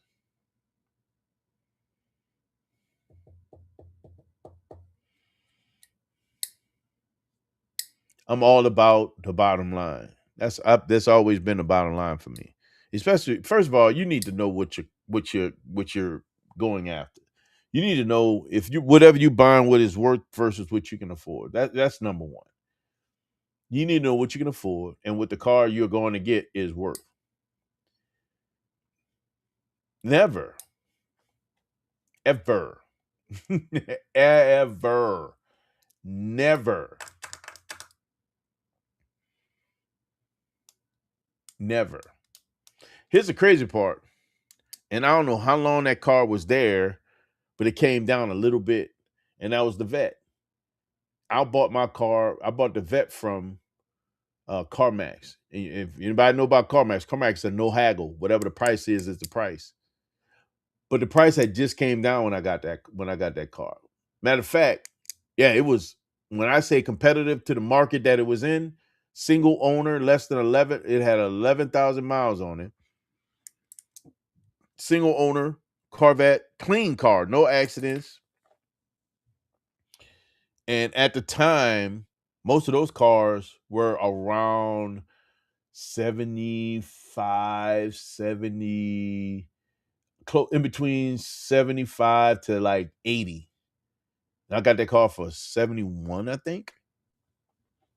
I was like, oh yeah, no smoker. I mean, the car was super, super, super clean. I lucked out on that car. I came at the right time. It was the right move. I dumped in at it and it was mine. And everything else, even after I held the car, did the CarMax, you do the credit app once you get approved. I saw it. I did the credit app approved for the car just to hold the car, and then they pull it off so nobody else can see the car. Now it's your car until it's only visible by you until you close the deal. Even when I was going through that, I still was looking to see if I made a good move, and everything else I saw was way more than that car, way more. It was an excellent move. I felt like it was just the perfect scenario. It was, in my opinion, it was meant to be. Absolutely meant to be. Would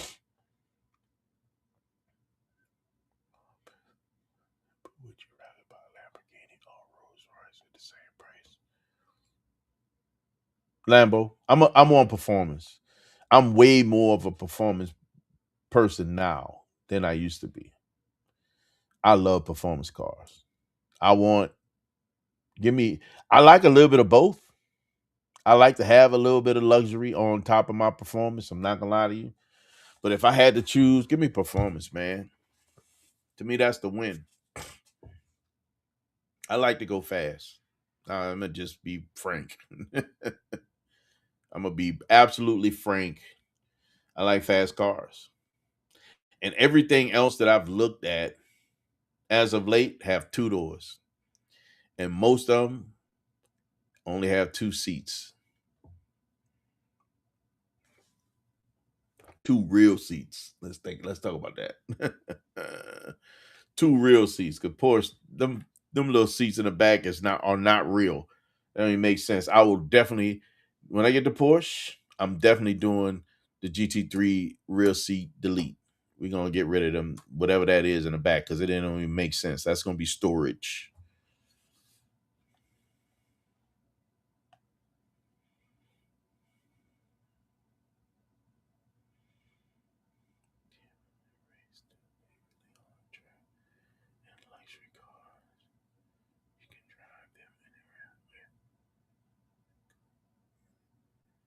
Oh, performance, okay.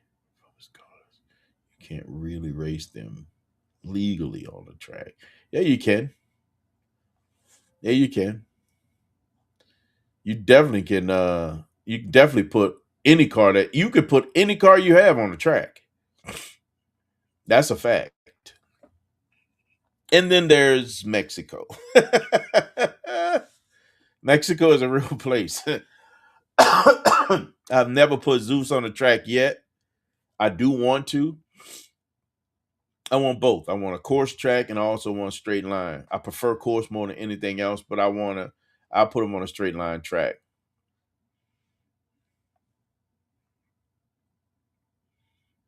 Yeah, bro. For real. Yeah, bro. For real.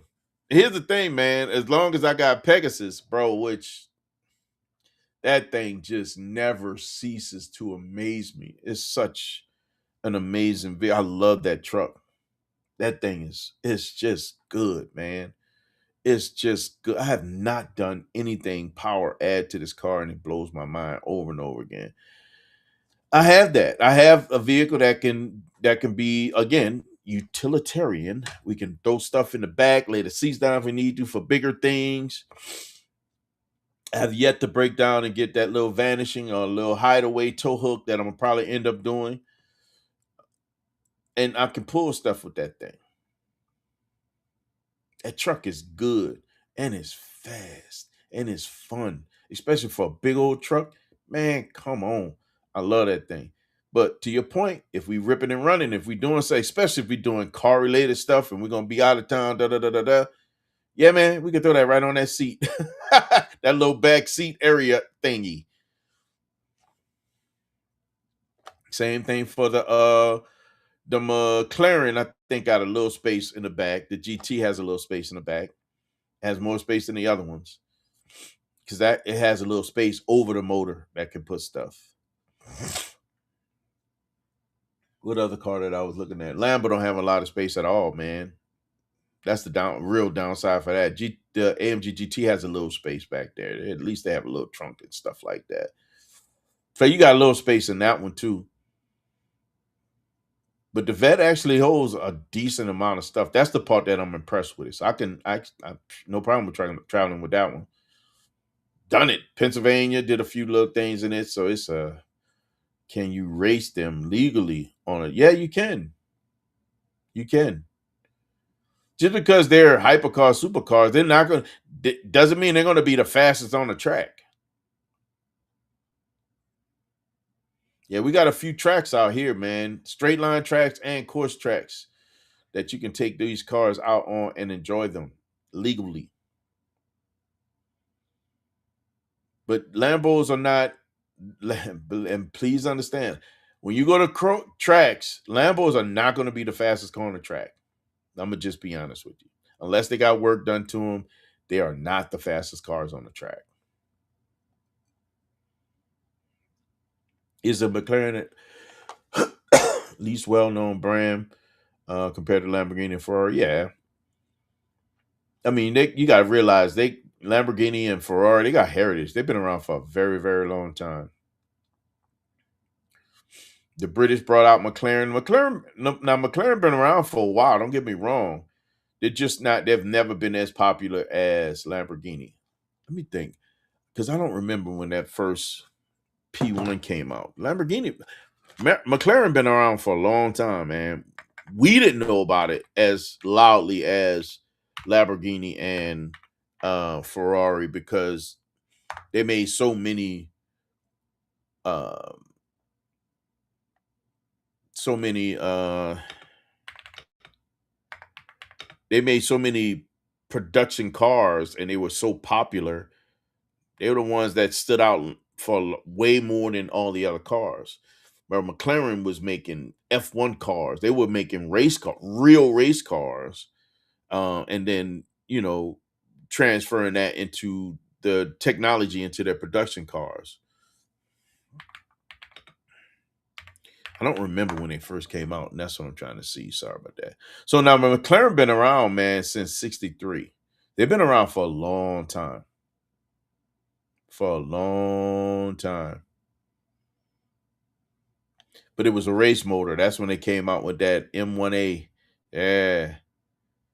Their first production car came out in '92. So they were in the, like I was saying before, they got racing heritage. So they were doing race cars way before they did production cars. Yeah, they don't. Yeah. Best days were. Yep, F1 era. Cause they were race cars, man. And even today, their cars, the technology of their road cars are next level. It's amazing how those things hook and book. They call McLaren's, they say they have alien technology for a reason. I've never seen cars, production cars that take off from a standstill or even from a roll so quickly. My God, when that doggone oh God. When I was playing with that doggone 7665 in Zeus, you gotta understand, man. Zeus is not slow. That thing is fast. That's 650 horsepower, which is the stuff that keep you moving. But it's that torque that gets you off the line, even when you're rolling. That torque is the thing that makes that thing start moving before anything else. And that doggone 765 Blue Bot, boy, he pulled away from me like I forgot to hit the gas. That thing was so fast and kept pulling. Mind blowing how fast that car is. Absolutely mind blowing. I was trying to push the pedal through the floor like Flintstones, trying to get all the way down and start kicking to give me some extra speed. That thing, man, it just was not it. My God, that thing is so fast, bro. So fast. I probably course, man. I prefer course stuff more than drag. Straight line, straight line. And I don't want to. I never want to disrespect anybody who does drag racing and this, that, and the other. But there's a lot of technique that goes behind, watching the tree, getting off the line, fast, um, and knowing your car and how it needs to launch and go. It's not as simple as you think all the time. It's spooling, it's how you bring your car up and get it ready to be launched, the whole nine, all that plays into it. But core stuff, man, that's a skill. You gotta know how to brake, how to enter corners, how to exit, when to brake, when not to brake, when to downshift, when to know what gear to be in, when you need to be in the right gear when you come around a course. So if I had to go on a course, one of the best, most famous drag strips are the Nürburgring. Give me the Nürburgring all day long. I want a course. I do not want, and I think the Nürburgring would probably wear me out. That's the fastest car. Somebody was pulling on the steering wheel for 6 minutes straight, over 6 minutes straight. So I can only imagine. I can only imagine. A lot of turns, a lot of thinking on your feet. You know, some of the straightaways in the Nürburgring is faster, is longer than drag strips. So yeah, give me a course, give me a road course, give me a course, give me something I could pull on, pull the steering wheel left and right. One of my favorite things to do out here, man, is the back roads. Like going up in them back roads and being able to pull on that steering wheel and just have a good time, man. Just a good time. That's why I had that vet. Vet is really not designed to be a straight line car. It's designed to be a course car. The aerodynamics, the stance, everything about that car allows you to turn in the corners and get in and get out. That's what it's designed to do.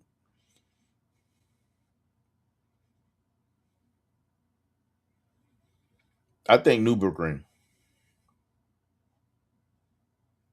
Never seen it, never been on it. Based on everything I've seen, it's probably one of the best courses in the world. It's the course that measures car success. Cars that are fast, that are doing their thing, they all go to Nürburgring. There's a reason why that they want to see what they do on a Nürburgring, because it truly tests the car.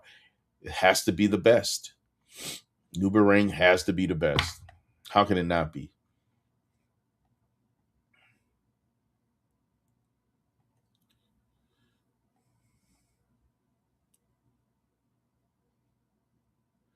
Nah, I'm not doing that. That thing, yeah. Oh man. Although I don't think I'll probably own one. At least not the new one. One of the cars that I really want, is coming back. They ended production. Ben Levy, what up, bro? Nordling? Nordling. God, why doesn't that ring for me?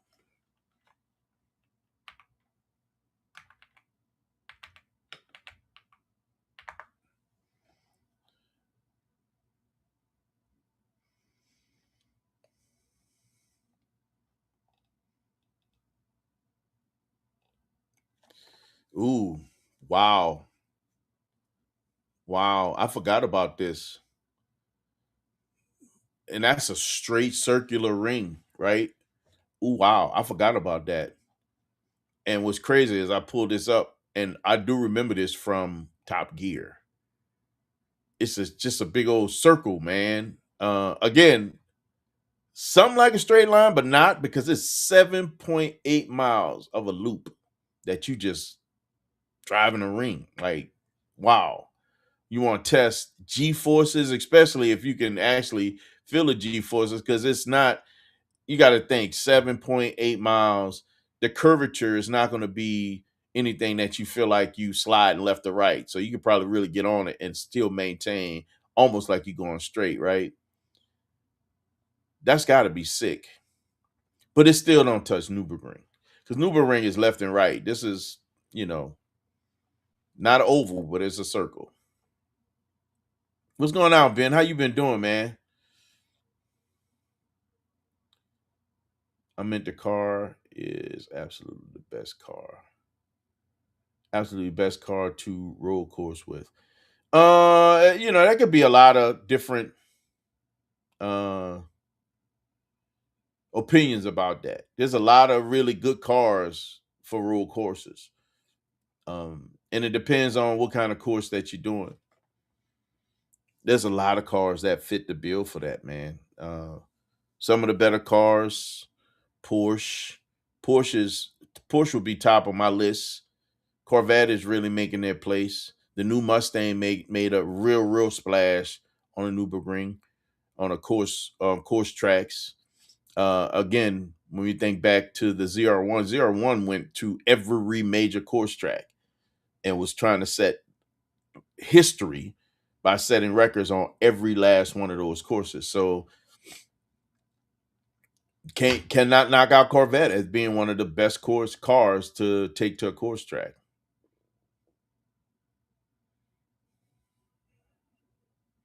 It would be terrifying too. I think so, man. I don't know, because I think it might be fun. Depending on the car you win, it might be fun. It might be fun. It might, because it's a big circle.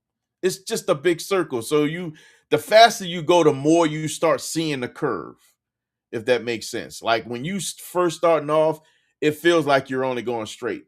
But the faster you go, that's when you start seeing the curve. I think that's the part that can be a little bit intimidating. In the right car, in the wrong car, you might have a problem.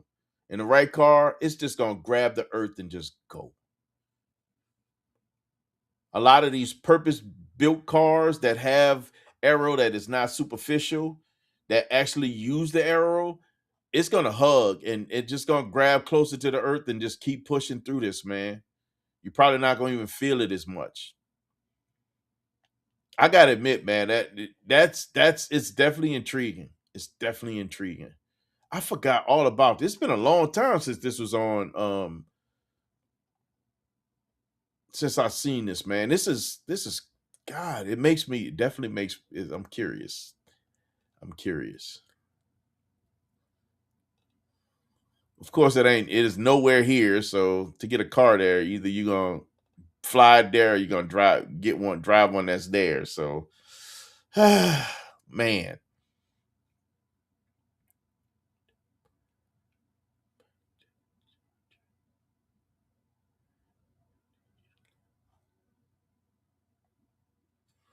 Um, I know. I'm sorry. Uh, I was curious about it, not necessarily mad, or I think that, I believe, because I wasn't married to what Charger was when it first came out.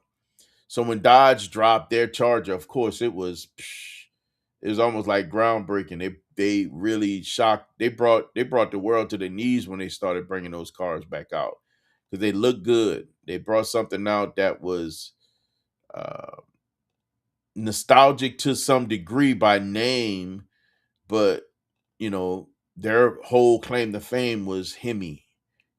How to reintroduce Hemi to the world. Um, and when they first came out with bringing the Hemis out with the 5.7s, and then that 6.1, which the 6.1 was just a beast. Still, if there was anyone that I would want more than anything else, give me a 6.1. You can add a 6.2, you can add a 6.4. Give me a 6.1. To me, that's the juggernaut of the Hemi motors, because it was a reinforced bottom end. That thing was ready for forced air. All you got to do is throw forced air on it. It was ready. You can't say the same for the 6.4. And of course, the 6.2 came with forced air. But yeah, man, that was a beast. Upset Kev Ford? Nah. You got to realize, at one point I was still enamored by that car and thought about getting one. I really did. I thought about getting me one. When I was ready to graduate from my Chrysler 300, I explored the Challenger, not the four door, but the Challenger, because I did want a coupe. I just didn't want the headache that came with it. I just could not do it. Remember when they did the collab with my? Yes, I do. That was nasty. I do. I do. I do. Extra light. I do. Oh my God.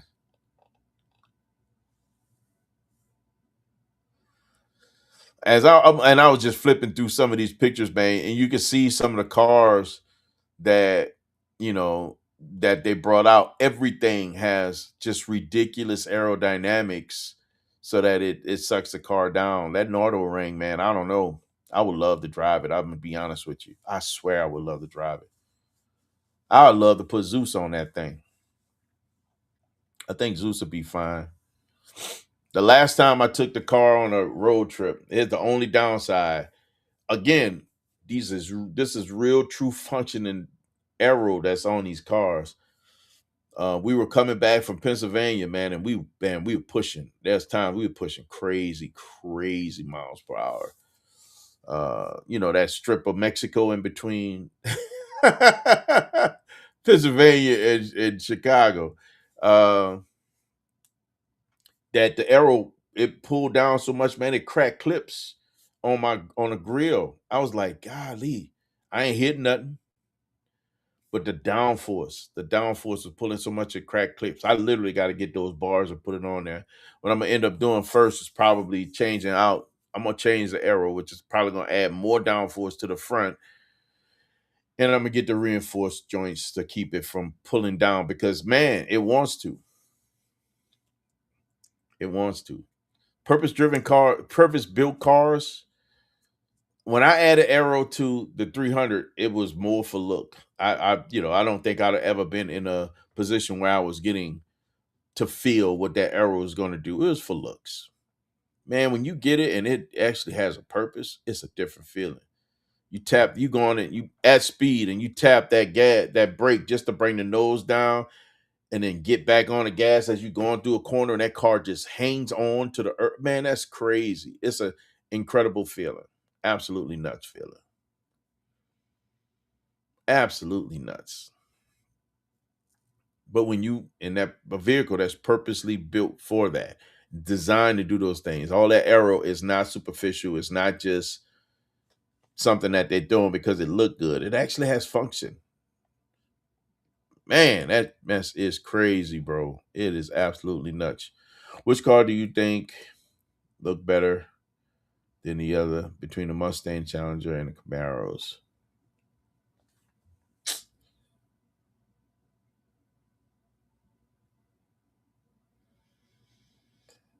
That's tough because they got their own look, man. Like I like something about all of those cars when they're right, when they're done right. I believe because of the if I and it's just me, never take it away from anybody. If I had to go through some of the higher spec cars and what they put on them, like the Challengers don't have anything that really adds a lot other than like that wide body kit, which I think is beautiful. I think that is fire. I wanted that wide body. I think that was the one that I wanted to get more than anything else. Hola, Donka. Appreciate you. um,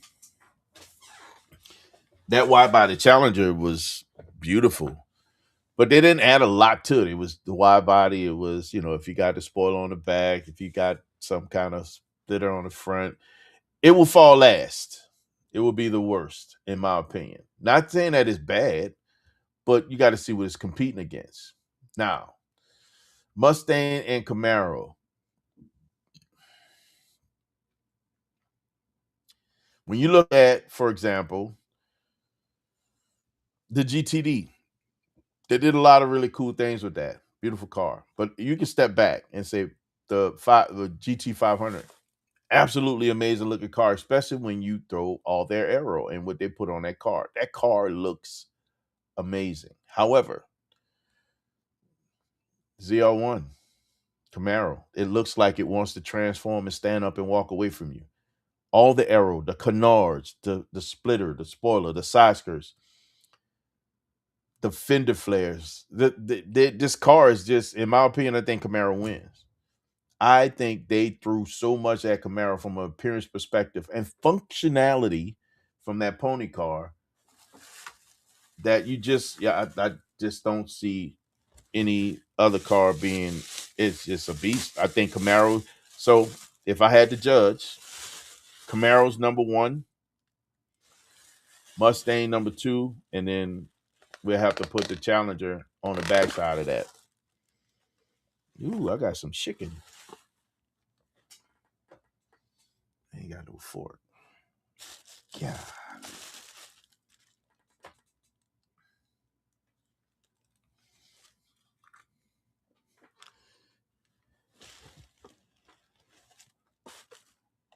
About up badging. Honestly, I don't care. You do what you want to do. It's nothing that I would do. Up badging on by. I'm not a purist to a point where I'm, people. I'm not gonna bash anybody that, up badges. If that's what you want to do because you think it makes it, people do all kind of stuff. I've seen Nissan Sentras with Hellcat emblem on the side of it. Like, they know what they're driving. Right? They know what they're driving. I've seen clear as day Charger GTs looking like a SUV with Hellcat badges on the side. He know what he's in. I'm not the police when it comes to that. It may be entertaining. It may be funny. I might, get a picture of it. We might create a meme behind it. But you know what you win. When you know what you win, you know what you win. It's okay. I don't do it because I have no reason, because I know what I'm in. I'm not gonna throw what's that that they put on the back. I don't have a competition version of the X5M, so I'm not gonna throw that on there. I don't have a ZR1, so I'm not gonna throw ZR1 badges on a Z06. Right? That's just not me. 5 to the 10, bro. Let me tell you what happened, man. What had happened was, hold up, let me grab this. I need a fork.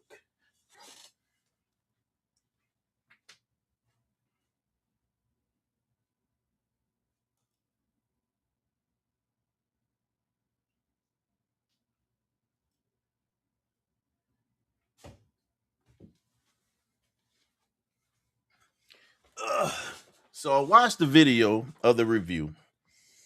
And I ain't get a chance to. I know I ain't give you no details. I ain't give you no. And yeah, I ain't give you a lot of the details. What I will do is I'll hit you up and we'll talk about what it actually is, right? But y'all reaction blew my mind, man. I thought it was hilarious.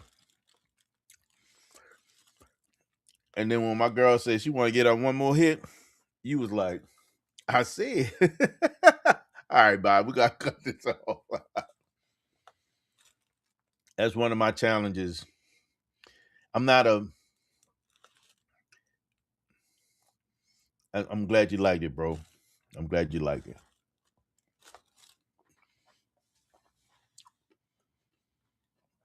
I wouldn't have sent it to you if I wasn't proud of it. And just put it to you like that.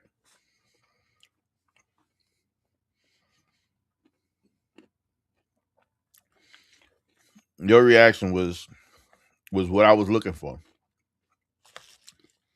Now, I didn't have it. I didn't create any expectations. I just wanted your honest reaction. And that's what you gave me. And I appreciate it.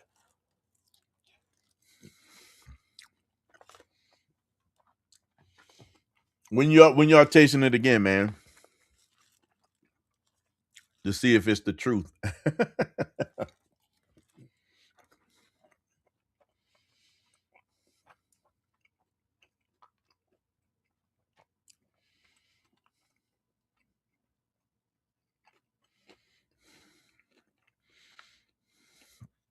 Getting some food on my stomach, guys. Huh? Don't mind me. Just got some. My wife bought me these little chicken things from Pizza Hut.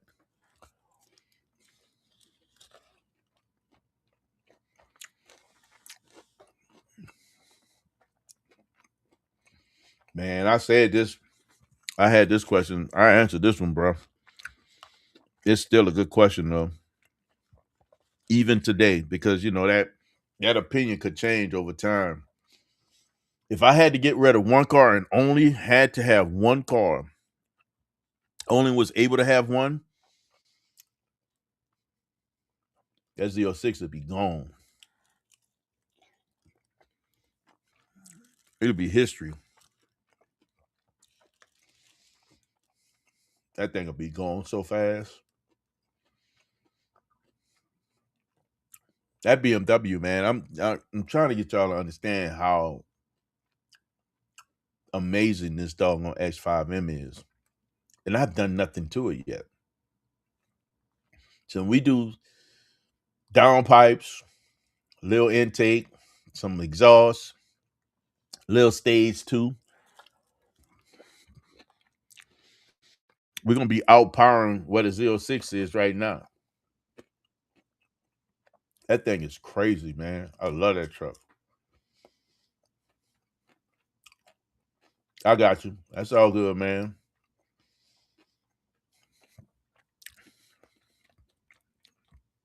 I don't think it's gonna let you down. I got something else I'm gonna be sending you though. That's gonna be about. It's gonna be ready somewhere around that time. Well, I need to look at the calendar. It's in barrels right now, so once you right out, I'll make sure I'll send you something. I got something else I'll be sending you though.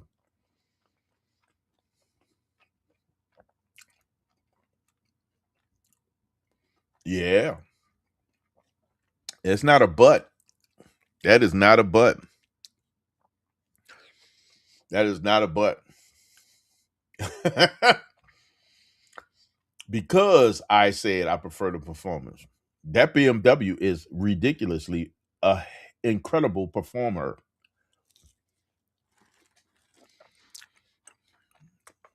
That X5M is a beast, man. It is a beast.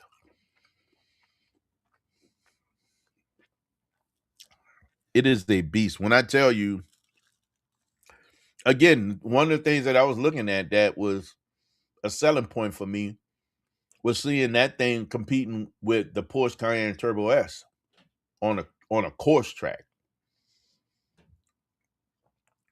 What? You say on a course track? Yeah, because it corners. It don't tilt and try to roll over. This thing corners. It is a performer.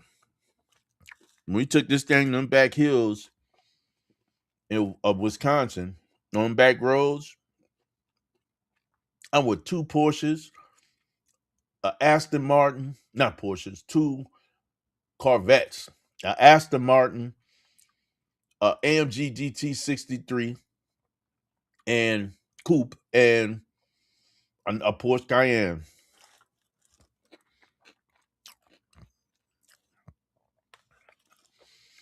One of the vets was a C7 Stingray. The other one was a C8 Stingray with some work.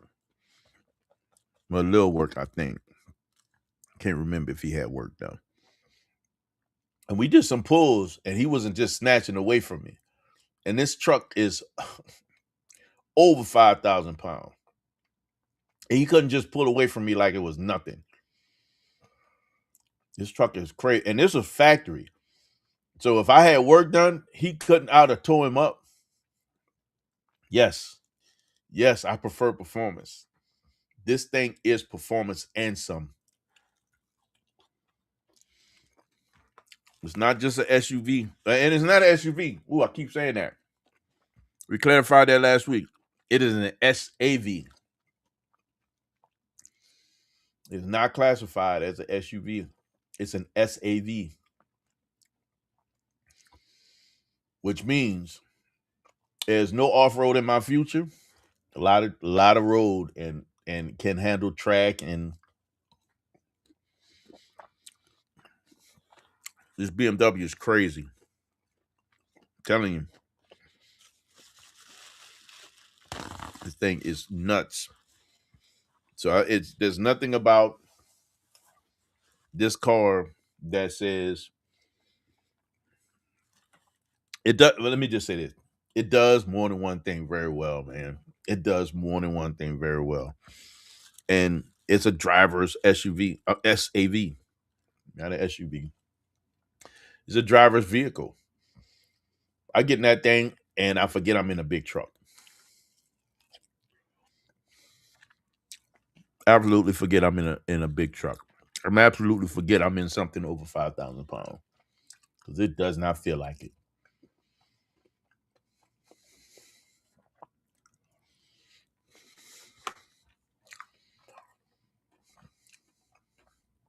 Aston Martin probably falls more in the GT car space.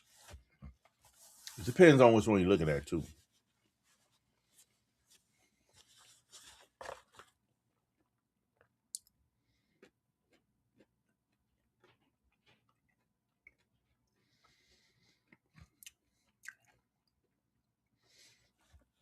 Which is a phenomenal idea. I'm gonna tell you what also caught my attention, L Boogie. Even outside the black wing, and I started looking at them just because you get these things, I'm a car guy. And you get these little inklings and they just come out of nowhere and then you start looking at third gen CTSVs. Oh my God. Again, it gives you the best of both worlds. Although it's a four door. But it's all Corvette. It's a 4-door Corvette. It's a 4-door Z06. Being able to do a pulley, tune, exhaust, intake. You got a monster.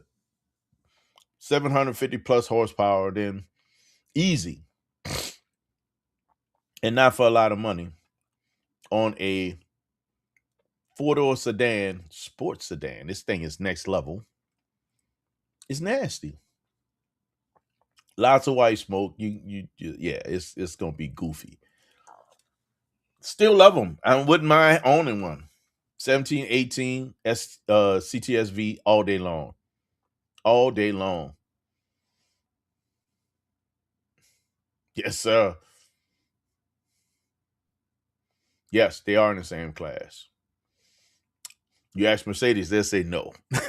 They're lower luxurious. But BMW is far more sportier and they have luxury.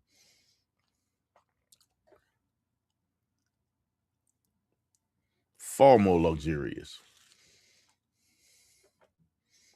And Mercedes bring luxury to the table, man. And they have luxury with performance.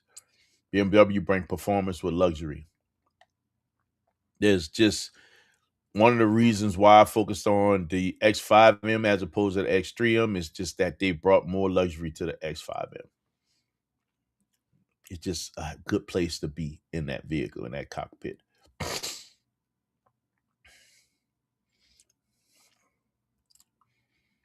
If I were to get, to have an SUV that's just going to tinker and do some fun stuff, it would be X3M. And you can get so much power, and it has to be one of the last generation.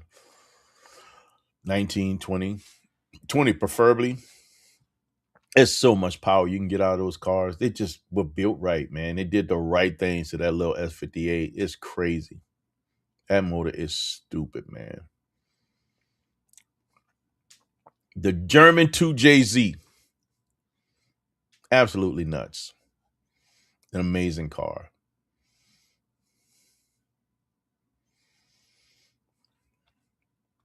And every time except this last time, looking for cars for my wife, we've always end up looking at both Mercedes and BMW. When we got the Lincoln for her, we looked at both of those again. And she really liked the Lincoln. And then when we were getting rid of Lincoln and we were looking again, we looked at Mercedes and BMW. It was the X6 that we looked at primarily on BMW side. And then we looked at the AMG GT, the GLE Coupe, which was the 43 AMG. and the BMW outperformed it. It was faster. It felt faster. But that, don't get me wrong, that Mercedes has so much luxury on the inside. It was a different feeling inside that car, but it just didn't outperform it. She likes performance. She ain't gonna drive fast, but she likes the performance and luxury also. So BMW kind of fit more of her style than anything else. I would say probably. I think you're gonna pay more for more than Mercedes, and they got so many cars. But I think in the long run, you'll pay more for Mercedes than you would for BMW. I mean, look at that lineup. That lineup is sick too, right? They got a lot of expensive cars, man. A lot of expensive cars. I don't think BMW has an answer for the AMG GT. Not a direct competitor. And that car itself, very expensive. There's coupe. They have coupes, things that will compete with, or you can compare it to like the M8 competition coupe. They have the AMG 63 coupe. I think it's the E63 coupe that would compete. It's one of those two that compares. Still them side by side. They're about the same length, but they sit kind of in the same class. But most of the Mercedes Benz, they cost a bit more.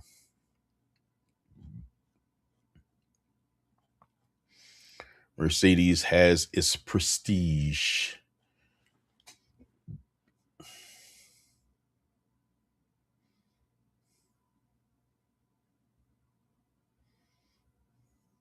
So what car do you like, man? What's your top 3 cars that you wouldn't mind own or would like to own? What's your wish list of cars? Give me 3 of them. Give me 3 of your cars that you wish to own. You wouldn't mind owning.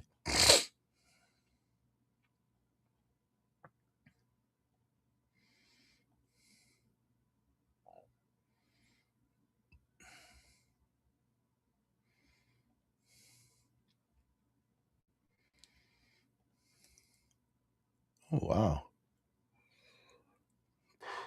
Okay.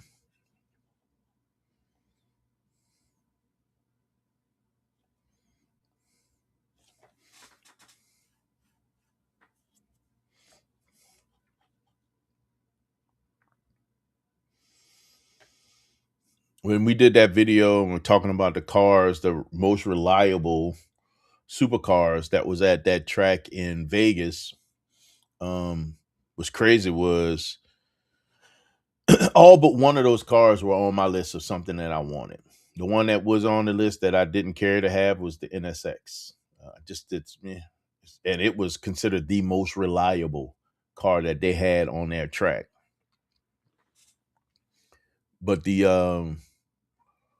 all the other ones, man, that was sitting in a reliable state, I wouldn't mind owning. I wouldn't mind having my hands on them. R8. And if again, and I was digging into that. I forgot to talk about that in depth.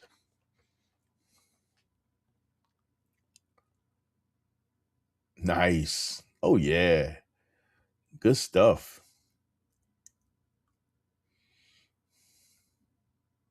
That's fire. That's fire. So one of the cars that I definitely wouldn't mind owning again is coming back.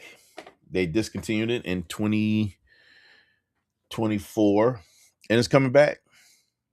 It's coming back a little bit different. That's the R8, man. R8 is coming back. I still want to own an R8. From a overall comfort and just car that I can enjoy from a real GT perspective, supercar nonetheless, but GT being able to put it on a road, drive and have fun with it and not be beat up the whole time. R8 is one of those cars. V10, screaming V10, right exhaust, some tune. You still got a fast car that's crazy out there in the world. But the new one, they're changing some things. So expect it to come back in 2027. And it's coming back with that same powertrain as in the Temeraire. I hope I said that right. So it's coming back with the same powertrain as it's crazy to say it, but it's the base Lamborghini. Temeraire, I think that's how you say it. So it's coming back with that hybrid V8.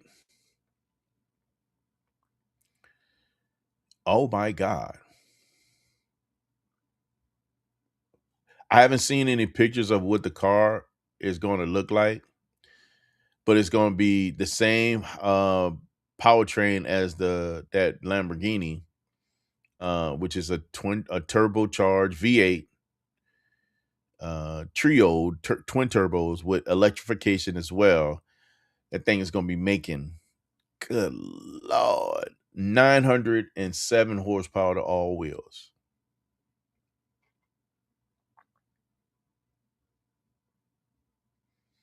Golly.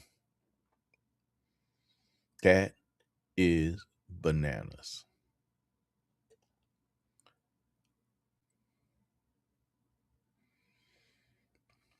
And the price point is actually really decent. You're talking the coupe is going to be around about 210, and a Spider, which is the convertible, is going to be like 225, which I'm out on.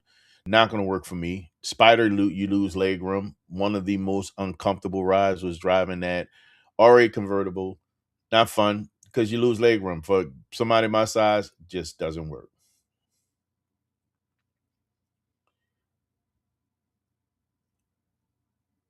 That's basically what it is. It has the same powertrain, at least the up to well, when it first came out, it was carrying the same powertrain as a Gallardo, and then when the Hurricane came out, it borrowed and used the same powertrain as the Huracan, and then the Plus.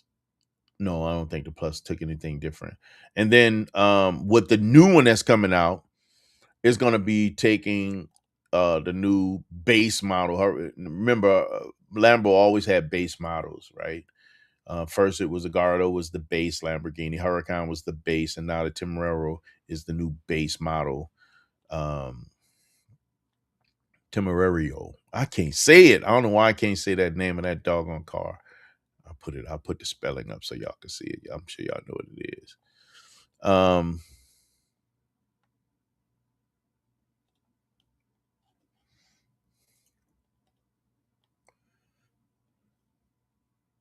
There we go.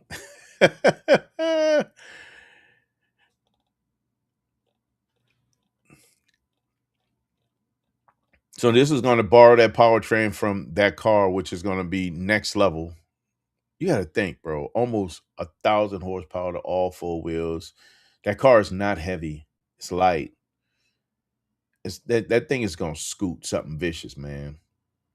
I still, don't get me wrong, I still would love to own a Bull, man. I would love to own a Lamborghini someday, and I think I will. I still like Huracan. I still like that car. I can't help it. If I could find an Aventador that I can fit in, I would love to get one of those. But if there was something that I wanted to get out there and, V10 that I can drive for a long time, it would be R8. Still fascinated with that car. I think it's still an awesome car. Still would not mind owning one. I think they're awesome.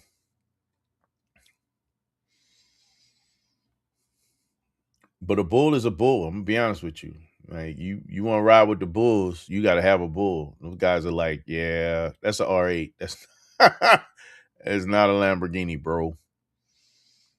Yeah, that's an R8. That's not a Lamborghini. They'll let you know, like for real, for real.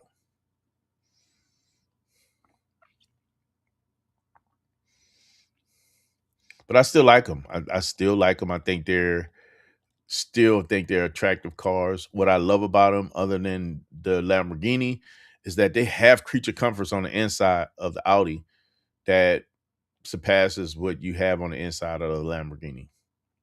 The comfort is different. You can have cool seats, heated seats, not ventilated. I don't think they come with ventilated seats. You can have a heated steering wheel, Bang & stereo system, and Bang & Olufsen stereo system, which was a no-brainer for me with the car that I have. The tech on the inside, the comfort on the inside, way different than a Lamborghini. You still got that powertrain. You still got that sound. Well, again, exhaust, tune, intake. Now you have the performance. Still mid-engine. You had the same performance, but you riding different. You riding more comfortable. I love the Lamborghini Gallardo. The one. Yes, sir. What I dislike about it is very small. For a bigger one, it would be perfect. All of them are small. None of them are big. Most supercars are tiny. Like, for real. Most of them are tiny. You know, yeah, they just don't fit everybody. Like I said in the SVJ, and needed a shoehorn to get out. It just did not work. Car needs ear warmers, bruh. Really?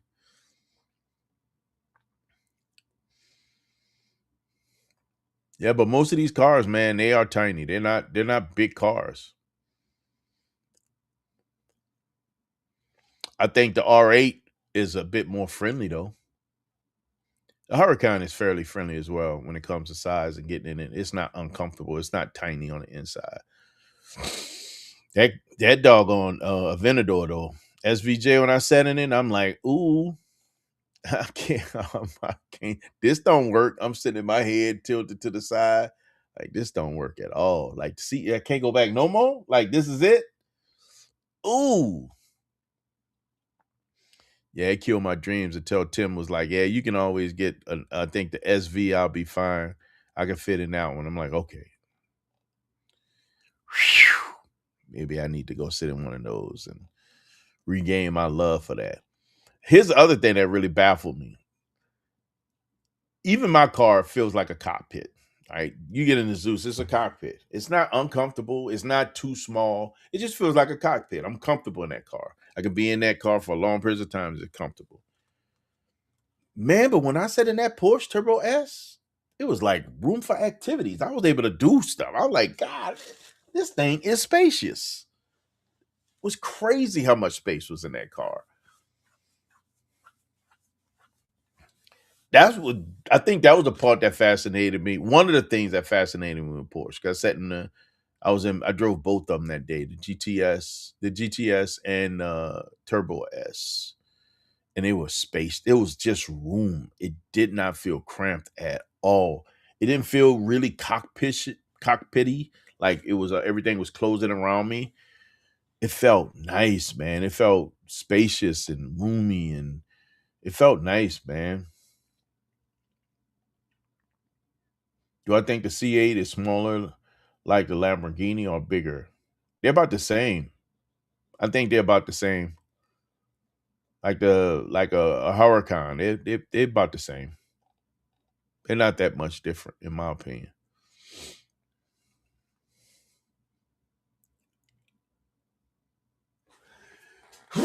Excuse me.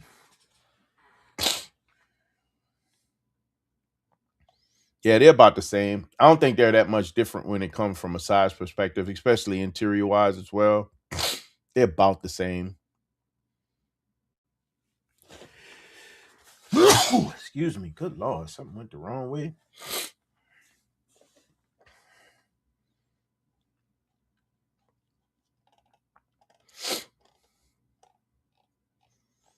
Man, so I was doing some more research, guys.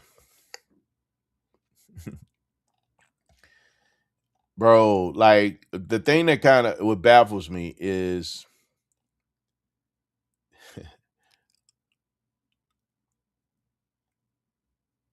when you can play in any market, you're goated, right? You can do any, you can find yourself playing in so many different spaces because you can. Um, it's absolutely nuts, but So Amazon, man, is really clowning. Like they thank you, brother. Appreciate you.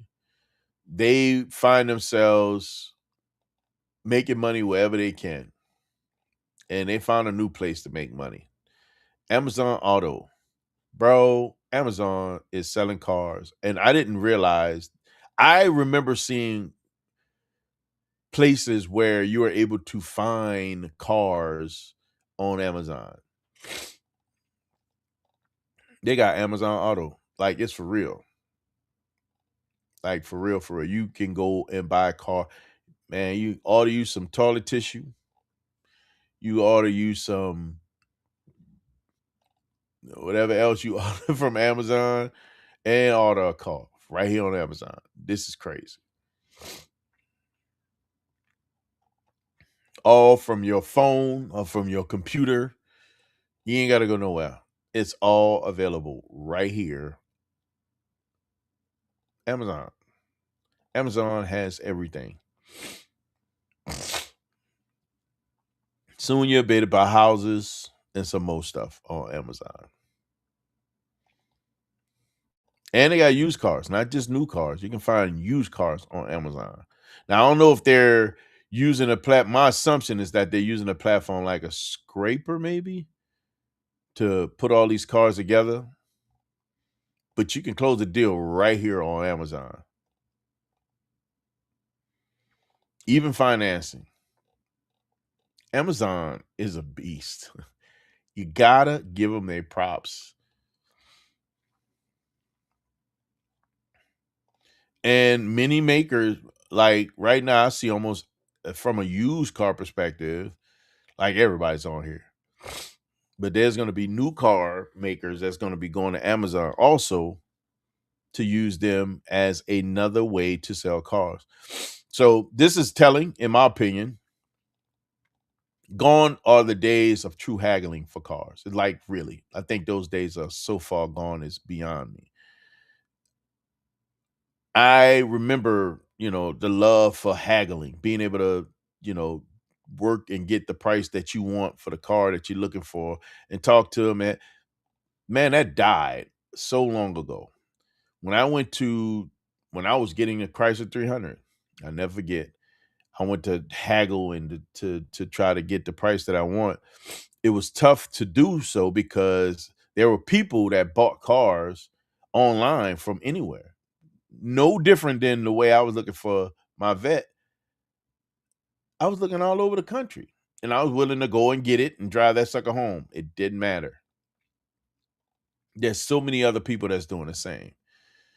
And if you don't have if the dealership doesn't have a heavy online presence and they're not using something like an Auto Trader or Tempest as another way to advertise the cars that they have, then they sell themselves short to only the people that are closest to them within that community, right? That can see it, go and see the car and go from there. But when they're advertising and allowing their cars to be seen from everywhere, bruh, it changes things. Now you're competing not just with the people in your area that's looking for a car, but you're competing for people all over the country that's looking to buy the same car that you are looking at. It's their benefit.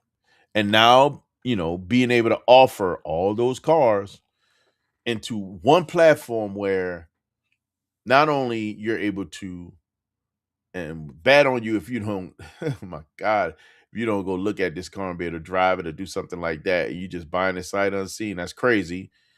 But you can do everything right here online. That means, let's say the car's in your area, you can go and look at the car, sit in it, drive it, and without having to sit at the dealership and go through all the paperwork that you would have to go through at the dealership, you can close the deal right here on Amazon. That right there is crazy. I know me personally I cannot stand being at a dealership for long periods of time, going through that paperwork drill. Can't stand it. But imagine you being able to cut all of that out of the way, close the deal right online and be done with it. Bruh, that'd be crazy. Is there a big difference between the C806 and the C8? Oh my God, C706 and the C701? More than 100 horsepower difference? It's less than 100 horsepower. I want to say the ZR1 makes about, it's almost 100. The ZR1 makes about 741, I think. I have to look it up to be certain, absolutely certain. C701, ZR1 horsepower. Let's see how close I got. Ooh, I was off. So it's more. What makes 741? Something is making 741 that I'm mixing up. Oh, the new Grand Sport is going to be making 741. So the C701 makes over 100 horsepower because it makes 755 horsepower. What a Z06 made 650.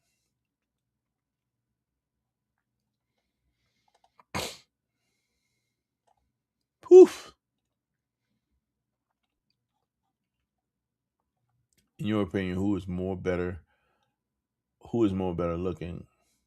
It depends. It depends on the car. I don't think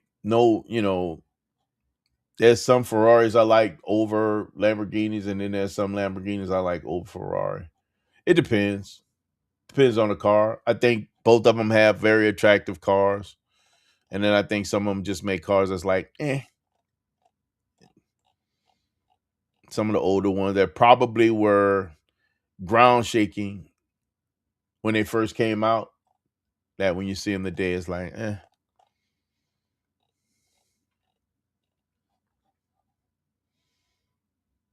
Which do you like the best, Lambo or Ferrari?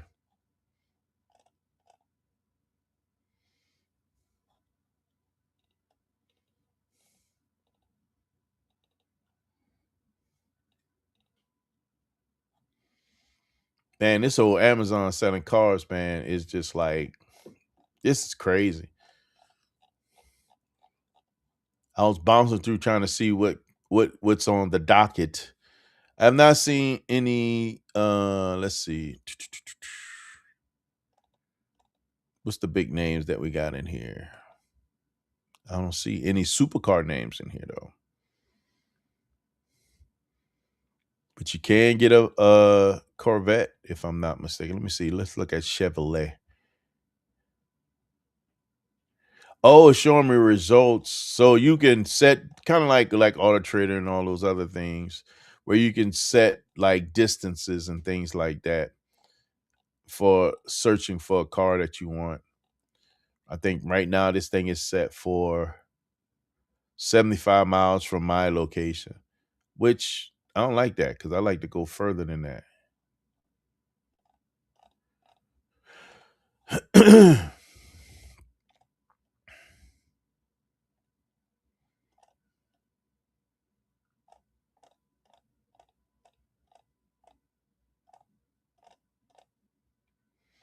Man, I started doing some research, right? I started digging into wait, hold up. It is, especially brand new. Like you got to have a relationship with Ferrari to purchase or build a brand new car. Or Lamborghini, you don't. Like you can get a allocation for a brand new Lamborghini without having to go through Ferrari's red tape. Ferrari is not going to allow you to build a brand new Ferrari if you don't currently own a Ferrari. You got to have a relationship with Ferrari. And it may not be one car. You may have to go through two cars before you can get what you want. It's kind of goofy, but it's real. Porsche is doing that now with the GT3 RS. Like they will not sell you a GT3 RS allocation. I believe it's just with the GT3 RS. I don't know if it's any. I don't know if it's all of the GT3 line, but they want you to own a Porsche before you can own a GT3 RS. Kind of crazy, but true. Kind of crazy, but true.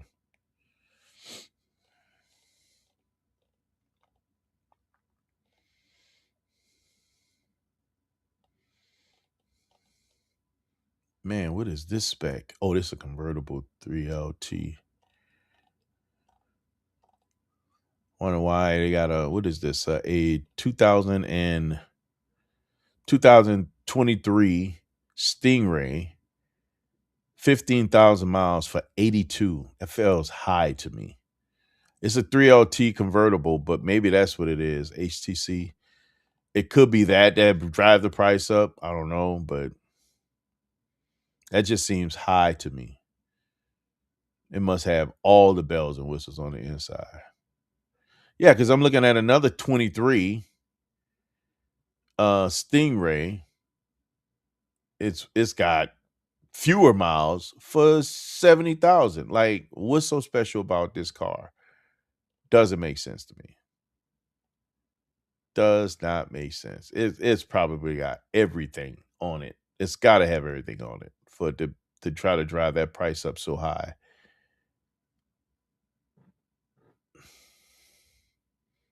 Not worth it in my book, that's for sure. It's a 70th edition. But all 23s are 70th editions. Yeah, I don't see what's special about this car that would drive the price up that high. That's why I just love what I got. I just don't like with the space that they created around Corvette with these mid-engine cars. It's ridiculous. So how are you ever to buy your first Ferrari then? You got to buy a used. You buy a used Ferrari. Buying new Ferraris require you to have previous ownership or have a relationship with Ferrari. You can go and buy a used Ferrari without buying a brand new, and you don't have to buy it from Ferrari. You can buy a used one and be recognized as a Ferrari owner. And I don't know if you have to have more than one over a period of time before they let you buy one, but you gotta have a Ferrari to buy a brand new Ferrari. Crazy, nuts, makes no sense. True, because that's their product, and that's how they control ownership. Is absolutely crazy. So for those who aspire to want one so badly, that's how they get it. They have to be a previous owner. It's so crazy to me. But it's true. That's just the way it works, unfortunately. Absolutely nuts. But you can own them. You can buy a used Ferrari. It's nothing to go and get a used one. They're there. They're out there. And if I had my choice, let me think about that. To get a Ferrari, there's a few that I like.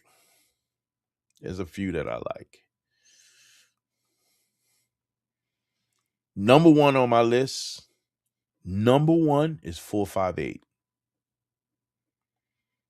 458 is numero uno out of all the Ferraris that's out there. It'll be the one that has my heart more than any of those cars. Love the way it sounds, flat plane crank, but it's a Ferrari. It's a beast. It's a beast.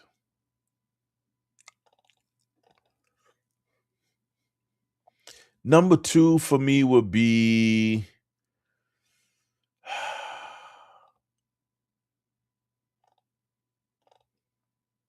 what would number two be for me? Probably F8. F8 would be number two for me. I think the F8 is another beautiful car. And if you notice, like if you really look at the lines of like F8 and some of these cars and some of the other Ferraris that are out there, they got some of the same lines as Corvette. They just have some of the same lines, like for real. They have some of the same lines.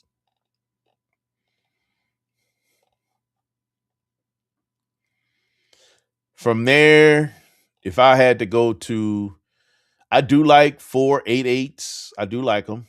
I prefer the 458 though, but I do like 488s. If I go back a little bit and start looking at some of the other ones I like, man, I like 599s, GTBs. I like 599s. I like 599s.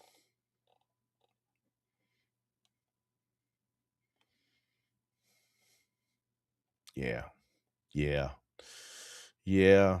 Yeah. I like that car. I really do like that car. And they're not that expensive. That's the crazy part. They really aren't. You can find decent ones for decent prices. But like for example, I'm looking at this one right here. It's a 599. It's got 26,000 miles. Golly, no miles on an '07. They want $300,000 for the car. I say Ferrari is more expensive. Yeah, they're very expensive. You can still find Gardos now for less than 100. You can find Huracans for close to mid 150s, somewhere around 170, 180 is a good average for some of the older ones, like 15s. So you can find them. You're not without, breaking the bank, in my opinion. I think some of the cheaper Ferraris, I shouldn't say cheap, least expensive Ferraris would be like the California, which is still a good car. Um, yeah, you can get Californias. You can get Californias for less than 100 for sure. You can definitely find a California for less than 100. It's just crazy. That is so nuts. And some of these cars, man, they just stack up. Like I'm looking at this oh god, F430 Scuderia. This is an '09. It's almost $1 million. I'm looking at right now 2011 599 GTO. It's $1.9 million. Like something about Ferrari, when if you had to think about how to rack up numbers, they do it. Oh my God. I like super fast as well. I wouldn't mind one of those super fast. Super fast are nice, 812s. But still, $400,000 car.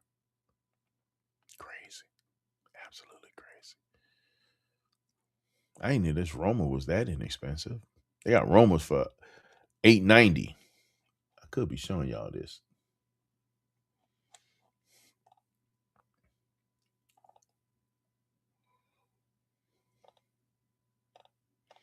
So Ferrari definitely, know how to drive some numbers. Cannot hold you. They definitely know how to drive numbers, man. You can be in a Ferrari club by owning a California. It's a Ferrari. It's ownership. You can definitely get in without breaking a bank. Yes, sir. Yes, sir. Man, we definitely gonna start winding down, man. This was a good time, man. This is a good time, man. Thanks for the questions. Thanks for the banter, for the back and forth. Super dope. Super dope. Super dope. Listen, man. We got shirts. We got shirts. We're gonna be working on pricing and putting that out there so you guys can see what's happening. But we got Bros and Cars shirts, man. Make sure y'all lock in on your Bros and Cars shirts once they get out there. We got shirts.